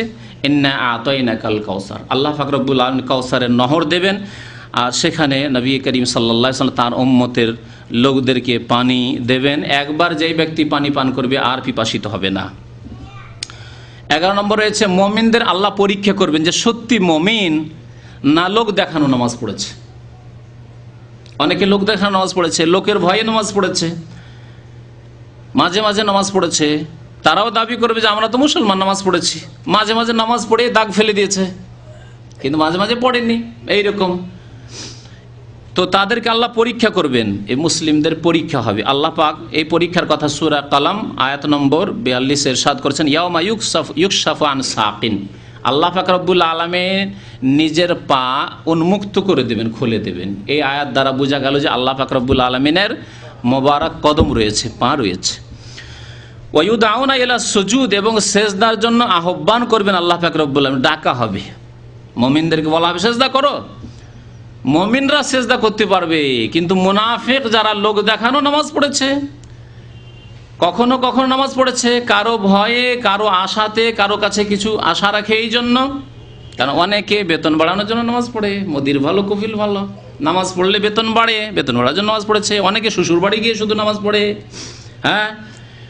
অনেকে বিশেষ বিশেষ স্থানে নামাজ পড়ে লোকজন দেখে, আবার নামাজ পড়েও না, লোক দেখানো নামাজ। এরকম শিরকিয়াল লোক দেখানো যারা নামাজ পড়েছে, বা মুনাফিকি অন্তরে ঢুকা আছে, দুনিয়ার স্বার্থে নামাজ পড়েছে, ফালা ইয়াস্তাতিউন, তারা সেজদা করতে পারবে না, পরীক্ষায় ফেল করে যাবে। আর যারা মুমিন, সত্যিকার অর্থে মুমিন, আল্লাহ সন্তুষ্টির জন্য নামাজ কায়েম করেছে, তারা অবশ্যই সেজদা করতে পারবে, তাদের পরীক্ষা হয়ে যাবে। 12 নম্বরে যে বিষয়টি রয়েছে আখিরাতের স্তরে, সেটি হচ্ছে পুলসিরাত। এই পুলসিরাতের ওপর দিয়ে, পুলসিরাত আমাদের দেশের মানুষরা বুঝে সেজন্য পুলসিরাত বললাম। পুল মানে সিরাত, আর সিরাত মানে পুল। যেমন লাইলাতুল কদরের রাত, হ্যাঁ, বা সবে কদর রাত, সব মানে রাত, আর লাইলাতুল মানে রাত, আর রাত মানেও রাত। তো আল্লাহ পাক পুল কায়েম করবেন জাহান্নামের ওপরে। জাহান্নামের ওপরে পুল থাকবে, এর ওপর দিয়ে অতিক্রম করে যেতে হবে। এই পুলের কথা আল্লাহ কোরআনে কারিমে সূরা মারিয়াম আয়াত নম্বর 72 উল্লেখ করেছেন, ওয়াইন মিনকুম ইল্লা ওয়ারিদুহা। এমন কোনো মানুষ নেই যাকে এই পুলের ওপর দিয়ে অতিক্রম করতে হবে না। প্রত্যেক ব্যক্তিকে এই পুলের উপর দিয়ে অতিক্রম করতে হবে। কানা আলা রাব্বিকা হাতমান মাকজিয়া, এটি আল্লাহর পক্ষ থেকে ওয়াকাতু ফায়সালা। তাহলে এই জাহান্নামের উপর দিয়ে অতিক্রম করতে গিয়ে মুক্তি পাবে। আল্লাহ বলছে সুম্মা নুনাজ্জিল্লাযিনা তাকাও, যারা আল্লাহ ভীরু মুত্তাকি, আল্লাহকে ভয় করে নামাজ কায়েম করেছে, সততার জীবন যাপন করেছে, মানুষের হক আদায় করেছে, তারা পরিত্রাণ পেয়ে যাবে, তাদেরকে আমি নাজাত দেব, মুক্তি দেবো। নাজারুজ জালিমিনা ফিহা জাসিয়া, সেখানে লাঞ্ছিত অপদস্থ হয়ে জাহান্নামীরা থেকে যাবে, জাহান্নামীরা নিক্ষিপ্ত হবে। তো পুলের ওপর দিয়ে পার হতে গিয়ে জাহান্নামীরা, গুনাহগাররা জাহান্নামে নিক্ষিপ্ত হয়ে যাবে। তারপরে যখন এই পুল যখন আসলো, যেটিকে পুল সিরাত বলে, জাহান্নামের ওপরে যা রয়েছে, সেখানে কাফের, মুনাফিক, মুশরিক এরা পড়ে গেল। এখন বাকি থাকলো শুধু যারা মুমিন। মুমিনদের জন্য আর একটি ব্রিজ আসবে, যে ব্রিজকে নবী সাল্লাল্লাহু আলাইহি ওয়াসাল্লাম হাদিসে বলা হয়েছে কান্তারা, কান্তারার কথা বলা হয়েছে। নবী করিম সাল্লাল্লাহু আলাইহি ওয়াসাল্লাম বলেছেন এই পুলের ওপর, এই ব্রিজের ওপর, বড় পুল সেরা পার হওয়ার পরে এখানে গিয়ে মানুষের কাছ থেকে কেসাস বদলা নেবে, যে যার উপর অন্যায় করেছে, এখানে গিয়ে প্রতিশোধ হবে। বুখারী শরীফে হাদিস, ইয়াখলুসুল মুমিনুনা মিনান নারি, মুমিনরা জাহান্নাম থেকে মুক্তি পেয়ে যাবে, জাহান্নাম থেকে পার হয়ে চলে এসেছে। ফায়ুহবাসুনা আলা কান্তারাতিন বাইনাল জান্নাতি ওয়ান নার, এখন জান্নাত এবং সামনে জান্নাত আর পিছনে যে জাহান্নাম অতিক্রম করে চলে এসেছে জাহান্নামের উপর দিয়ে, এখানে তাদেরকে বাধা দিয়ে দেওয়া হবে, থামো, তোমাদের আরো কিছু বাকি আছে, আরো কিছু বাকি আছে। ফায়ুক্তাসু লিবাযিহিম মিন বায, এখানে কি কিসাস হবে, কিসাস। কেউ কাউকে মেরেছে, কেউ কারো টাকা বেইমানি করে নিয়েছে, কেউ কারো জমি বেইমানি করেছে, বাড়ি ঘর বেইমানি করে দখল করে নিয়েছে, কেউ কারো কাছে ধার নিয়েছে তারপরে উধাও হয়ে গেছে, কেউ কাউকে গালি দিয়েছে ইত্যাদি। লড়াই ঝগড়া, মানুষের যতগুলি হক রয়েছে এখানে কিসাস শুরু হবে। এইখানে কিসাস বদলা যে হবে কি দিয়ে? টাকা পয়সা আছে, দুনিয়াতে টাকা ধার নিয়ে আপনি দেননি, বেইমানি করেছেন, ওখানে কি দিয়ে আপনি পরিশোধ করবেন হক? নেকি দিতে হবে। নেকি দিতে দিতে অনেকের নেকি ফুরিয়ে যাবে, নেকি শেষ হয়ে যাবে, জাহান্নামে চলে যাবে। জি, তো আল্লাহ পাক রব্বুল আলামিন রাসূল সাল্লাল্লাহু আলাইহি ওয়াসাল্লাম বলেছেন যে এখানে গিয়ে যে জুলম অত্যাচারগুলি আপোষর হয়েছে কানাত বাইনাহুম ফিদ দুনিয়া, তার কিসাস হয়ে যাবে, তারপরে একেবারে সাফ সুতরা পরিষ্কার পরিচ্ছন্ন হয়ে জান্নাতে যেতে পারবে। 14 নম্বরে যে স্তরটি রয়েছে আখিরাতের, তা হচ্ছে জান্নাত। এই জান্নাত শুধু দারুল মুমিনিন, দারুল মুত্তাকিন, আল্লাহ ভীরুদের জন্য। আল্লাহ পাক বহু জায়গায় কোরআন কারিমে বলেছেন যে এই জান্নাত কার জন্য? মুত্তাকিনদের জন্য। ওয়াইদ্দাত লিল মুত্তাকিন, আল্লাহ ভীরু যারা আল্লাহর ভয় অন্তরে রেখে দুনিয়ায় জীবন যাপন করেছে, আল্লাহর ভয় যদি থাকে তাহলে জীবনে তার প্রতিফলন ঘটবে, জীবনে তার ভয়ের প্রতিফলন ঘটবে। শুধু দাবি করলে হয় না, আমার মনে আল্লাহর ভয় আছে অথচ 5 ওয়াক্ত নামাজই ঠিক হয়নি, আমার মনে আল্লাহর ভয় আছে কিন্তু গুনাহ করতেই আছেন, হিসাব নেই যে কত গুনাহ করছেন। আপনার বাড়িতে গুনাহ হচ্ছে, আপনার ব্যক্তি জীবনে কত রকমের গুনাহ হচ্ছে, তো এর মানে আল্লাহর ভয় না। আল্লাহর ভয় মানে যথাসাধ্য আপনি গুনাহ থেকে বেঁচে থাকবেন, আর যদি গুনাহ হয়ে যায় সাথে সাথেই তওবা করবেন, অর্থাৎ এমনভাবে ফিরে আসবেন যে আর এই গুনাহ জীবনে করবো না। এর নাম হচ্ছে আল্লাহর ভয় থাকা। তো আল্লাহ পাক রব্বুল আলামিন তাদের জন্য জান্নাত রেখেছে। ইন্নাল্লাযীনা আমানু ওয়া আমিলুস সলিহাত, নিশ্চয় যারা ঈমানদার এবং সৎকর্মশীল, উলাইকা হুম খায়রুল বারিয়া, আল্লাহ বলছেন এরাই হচ্ছে সৃষ্টির সেরা। যত সৃষ্টি রয়েছে তার সেরা হচ্ছে ঈমানদার এবং সৎকর্মশীল যারা মুমিন। জাযাউহুম ইনদা রাব্বিহিম, তাদের জন্য প্রভুর নিকট, আল্লাহর নিকট বদলা রয়েছে জান্নাতু আদনিন তাজরি মিন তাহতিহাল আনহার, এমন জান্নাত যার নিম্ন দেশে ঝর্ণা প্রবাহিত রয়েছে, এবং সেই জান্নাতু আদন, চিরকালের জান্নাত রয়েছে। খালেদিনা ফিহা আবাদা, সেখানে চিরকাল অবস্থান করবে। রাদিয়াল্লাহু আনহুম, আল্লাহ তাদের উপর রাজি হয়ে যাবেন। ওয়া রাজু আনহু, আর তারাও আল্লাহর উপর সন্তুষ্ট রাজি হয়ে যাবে। যালিকা লিমান খাশিয়া রাব্বাহ, আর এই জান্নাত ওই সব লোকের জন্য যারা রবকে ভয় করেছে, যারা আল্লাহকে ভয় করে জীবন যাপন করেছে দুনিয়ায়, তাদের জন্য। সূরাতুল বাইয়িনা আয়াত নম্বর 7 এবং 8। 15 নম্বরে জাহান্নামের কথা, এই দিয়ে শেষ। এগুলি হচ্ছে আখিরাতের বিভিন্ন স্তর এবং বিভিন্ন অবস্থা। জাহান্নাম কার জন্য? কাফেরদের জন্য জাহান্নাম, জাহান্নাম মুনাফিকদের জন্য, জাহান্নাম মুশরিকদের জন্য, জাহান্নাম হচ্ছে নাফরমান গুনাহগার পাপিষ্ট মুসলিমদের জন্য। কিন্তু পাপিষ্ট গুনাহগার মুসলিমরা এককালীন থাকবে, চিরকাল থাকবে না।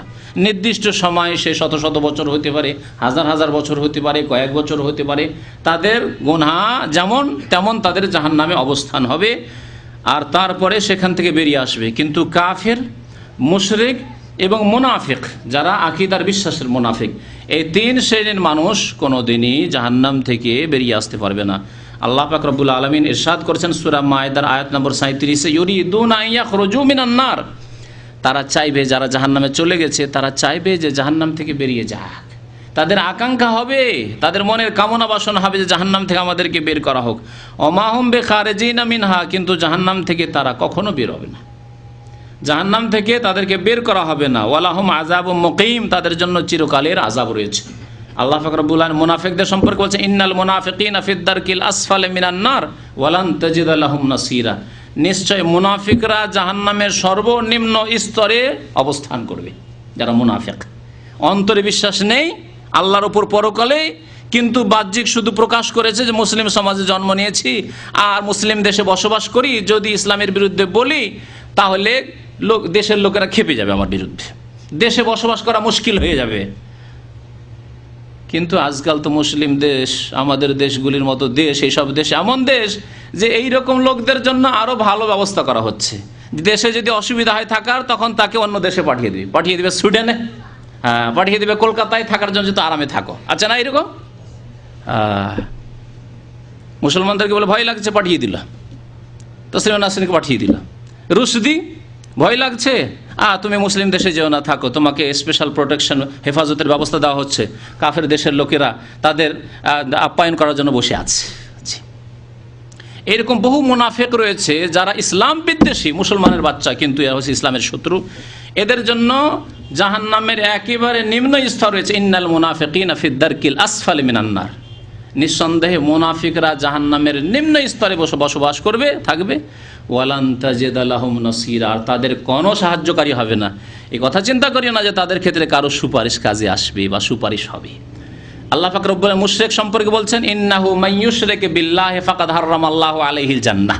আল্লাহর সাথে যারা শিরিক করে এই অবস্থায় মারা যাবে, কবরে সিজদা করে, প্রতি বছর যায় আজমিরে চাদর চড়াতে, আটরশিতে ভান্ডারিতে চাদর চড়াতে যায়। জি, ইন্নাহু মাইয়ুশরিক বিল্লাহ, আল্লাহর সাথে যারা শিরিক করবে, ফাকাদ হারামাল্লাহু আলাইহিল জান্নাহ। আমাদের দেশের মুসলমানরা আকীদায়, ধর্মীয় ক্ষেত্রে, ইসলামিক জ্ঞানের ক্ষেত্রে এত দুর্বল, এমনকি বিদাতিরাও এই ক্ষেত্রে এত দুর্বল তাদের অবস্থা, ইলমের অবস্থা, জ্ঞানের অবস্থা, যে তারা মনে করে যে মুশরিক মানে হিন্দু, মুশরিক মানে ইহুদি, মুশরিক মানে খ্রিস্টান। আর মুসলমান কবরে সেজদা করে করে করে সারা জীবন কাটিয়ে দিল এই মুশরিক হয়ে, নিজেকে মুশরিক মনে করে না। হিন্দুরাই শুধু দোষ করলো মূর্তি পূজা করে, আর 3.5 হাতের কবর পূজা করে মুসলমান থেকে গেলেন। আল্লাহ বলছেন, ইন্নাহু মাইয়ুশরিক বিল্লাহ, আল্লাহর সাথে যারা শরীক করবে, আল্লাহর হক, এই সেজদা, এই কপাল আল্লাহর সামনে রাখতে হবে, অন্যের সামনে যে রাখলো। আল্লাহর হক হচ্ছে একমাত্র আল্লাহর কাছে দোয়া করো, উদউ রাব্বাকুম, আল্লাহ বলছেন রবের কাছে দোয়া করো। আর আপনি রব বানিয়ে নিলেন ইয়া খাজা বাবা মাদাদ। আমাদের দেশের কত মসজিদে, কত মাদ্রাসায়, আর কত বাড়িতে আর গাড়িতে লেখা আছে ইয়া গৌসুল আজম আব্দুল কাদের জিলানী, হে মহান উদ্ধারকারী আব্দুল কাদের জিলানী। আর কত কিতাবে, ইসলামিক লাইব্রেরি যেগুলো বলা হচ্ছে, সেসব লাইব্রেরিতে ঢুকেন আর দেখবেন কুতুবে রব্বানি, কুতুবুল আলম, সারা বিশ্বের কুতুব, অর্থাৎ সারা বিশ্বকে তিনি ধারণ করে রয়েছেন। এই কুতুবের অর্থ সারা পৃথিবী তার মুঠে, ইচ্ছা করলে সারা পৃথিবীর হেফাজত তিনি করতে পারেন, আর তার ছাড়া হেফাজত হতে পারে না। কুতুবে আলমের বহু আলেমদেরকে আর ওই সুফিদেরকে কুতুবে আলম বানিয়ে রেখেছে, আর ওই সব কিতাব বইগুলি ইসলামিক লাইব্রেরিতে বিক্রি হচ্ছে। জি, কুতুবে আলম জিলানি, কুতুবে আলম চিশতি, কুতুবে আলম হচ্ছে ফুরফুরা, কুতুবে আলম এমনকি চরমনাই সম্পর্কে রয়েছে, কুতুবে আলম রাশিদ আহমদ গাঙ্গুহিকে করা হয়েছে। এসব কিতাব মজুদ রয়েছে আর কিতাবে লেখা আছে। তাহলে যারা এদেরকে কুতুবে আলম বানিয়ে দিল যে পৃথিবী ধারণকারী, তাদের অবস্থা কি হবে? আয়াতটা আবার শোনা, ইন্নাহু মাইয়ুশরিক বিল্লাহ, এইরকম আল্লাহর সাথে শিরক করে যারা মারা যাবে, ফাকাদ হারামাল্লাহু আলাইহিল জান্নাহ, তাদের জন্য আল্লাহ জান্নাতকে কি করেছেন? হারাম করেছেন, জান্নাতে যেতে পারবে না। যারা আল্লাহ ছাড়া অন্যকে মনে করলো যে পৃথিবীর নিয়ন্ত্রণ করতে পারে, আর তারা আমাদের মনের আশা পূরণ করতে পারে, সন্তান দিতে পারে, আমাদের ছেলেকে জীবিত করে দিতে পারে, ইত্যাদি ইত্যাদি, এসব আকীদা যাদের রয়েছে, আমরা যদি কোথাও নদীতে ডুবে যাই, সাঁতার না জানি, বা নৌকো পানি জাহাজ ডুবে যাচ্ছে, বা বিমান দুর্ঘটনা হতে যাচ্ছে, তারা উদ্ধার করে নিতে পারে, এইসব আকীদা যদি রাখে, ফাকাদ হারামাল্লাহু আলাইহিল জান্নাহ, আল্লাহ তাদের জন্য জান্নাতকে হারাম করেছেন। তাহলে থাকবে কোথায়? ওয়া মাওয়াহুন নার, তাদের ঠিকানা, বাসস্থান হচ্ছে আন্নার, জাহান্নামের আগুন। ওয়ামালিজ জালিমিনা মিন আনসার, এরা জালেম, এই জালেমদের কোনো সাহায্যকারী নেই। মুনাফিকদের ক্ষেত্রেও আল্লাহ বললেন যে ওয়ালান তাজিদ লাহুম নাসীরা, তাদের কোনো সাহায্যকারী নেই। আর মুশরিক যারা শিরিক করে মারা যাবে, তাদের ক্ষেত্রে আল্লাহ পাক বলছেন, কি বললেন? হ্যাঁ, ওয়ামালিজ জালিমিনা মিন আনসার, এই জালেমদের কোনো সাহায্যকারী নেই। ইন্না শিরকা লাযুলমুন আযীম, শিরক সবচাইতে বড় জুলম। সুতরাং আল্লাহর হস্তে দিন শিখুন এবং নিজেকে শিরক থেকে বাঁচান, নিজের পরিবারকে শিরক থেকে বাঁচান। অনেকে রয়েছেন এমন অবস্থায় যে আপনি তো এখানে এসে কিছু কথা বুঝেছেন, আপনার মা প্রতি বছর মাজারে যায়, আপনার বাবা মাজারে যায়, আপনার মা বাবা ওইসব কথাবার্তা বলে, ইয়া গৌসুল আজম, ইয়া খাজা বাবা, কত রকমের এই তাবিজ বাঁধে, তাবিজ শরীরে বাঁধা শিরক, গাড়িতে বাঁধা, বাড়িতে বাঁধা, জমিতে রাখা, এসব শিরক। সুতরাং এই অবস্থায় যদি আপনার মা বাবা মারা যায়, আপনাদের অনেকেই আছেন যারা দেশ থেকে তাবিজ নিয়ে আসেন, মাঝে মাঝে তাবিজ আসতেই থাকে, মা তাবিজ দিয়ে পাঠায়, বাবা তাবিজ দিয়ে পাঠায়, ভাইরা তাবিজ দিয়ে পাঠায়, কিছু না পাঠালেও তাবিজটা পাঠায়, যাও বিদেশে সহি সালামত থাকবে, শত্রু থেকে দুশ্মন থেকে হেফাজতে থাকবে।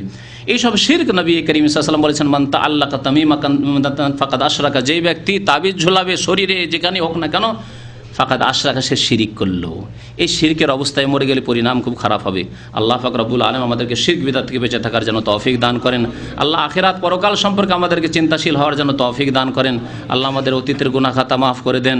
আল্লাহ যেন আমাদেরকে নেক আমলের তৌফিক দান করেন। আল্লাহ আমাদের কিরাতমুখী হওয়ার জন্য তৌফিক দান করেন। তাদেরকে যেন জান্নাতবাসী করেন, তাদের কবর আযাবকে যেন দূর করে দেন। আল্লাহ তাদের কবরকে যেন আলোকিত করে দেন। আল্লাহ তাদেরকে যেন জান্নাতুল ফিরদাউস দান করেন। রব্বানা আতিনা ফিদ দুনিয়া হাসানা ওয়া ফিল আখিরাতি হাসানা ওয়া কিনা আযাবান নার। রব্বানা যালামনা আনফুসানা ওয়া ইল্লাম তাগফির লানা ওয়া তারহামনা লানাকুনান্না মিনাল খাসিরিন। যারা অসুস্থ রয়েছেন আল্লাহ তাদেরকে যেন সুস্থতা দান করেন। আল্লাহ যাদের চাকরি নেই, কাজকর্ম নেই, আল্লাহ যেন তাদের কাজের ব্যবস্থা করে দেন। আল্লাহ যেন আমাদের সবার রুজিতে বরকত দান করেন। আল্লাহ আমাদের আখিরাতের আমলে যেন কায়েম করা যেন সুন্দর করে তৌফিক দান করেন। আমিন। সাল্লাল্লাহু আলা নবিয়িনা মুহাম্মদ ওয়া আলা আলিহি ওয়া সাহবিহি আজমাইন।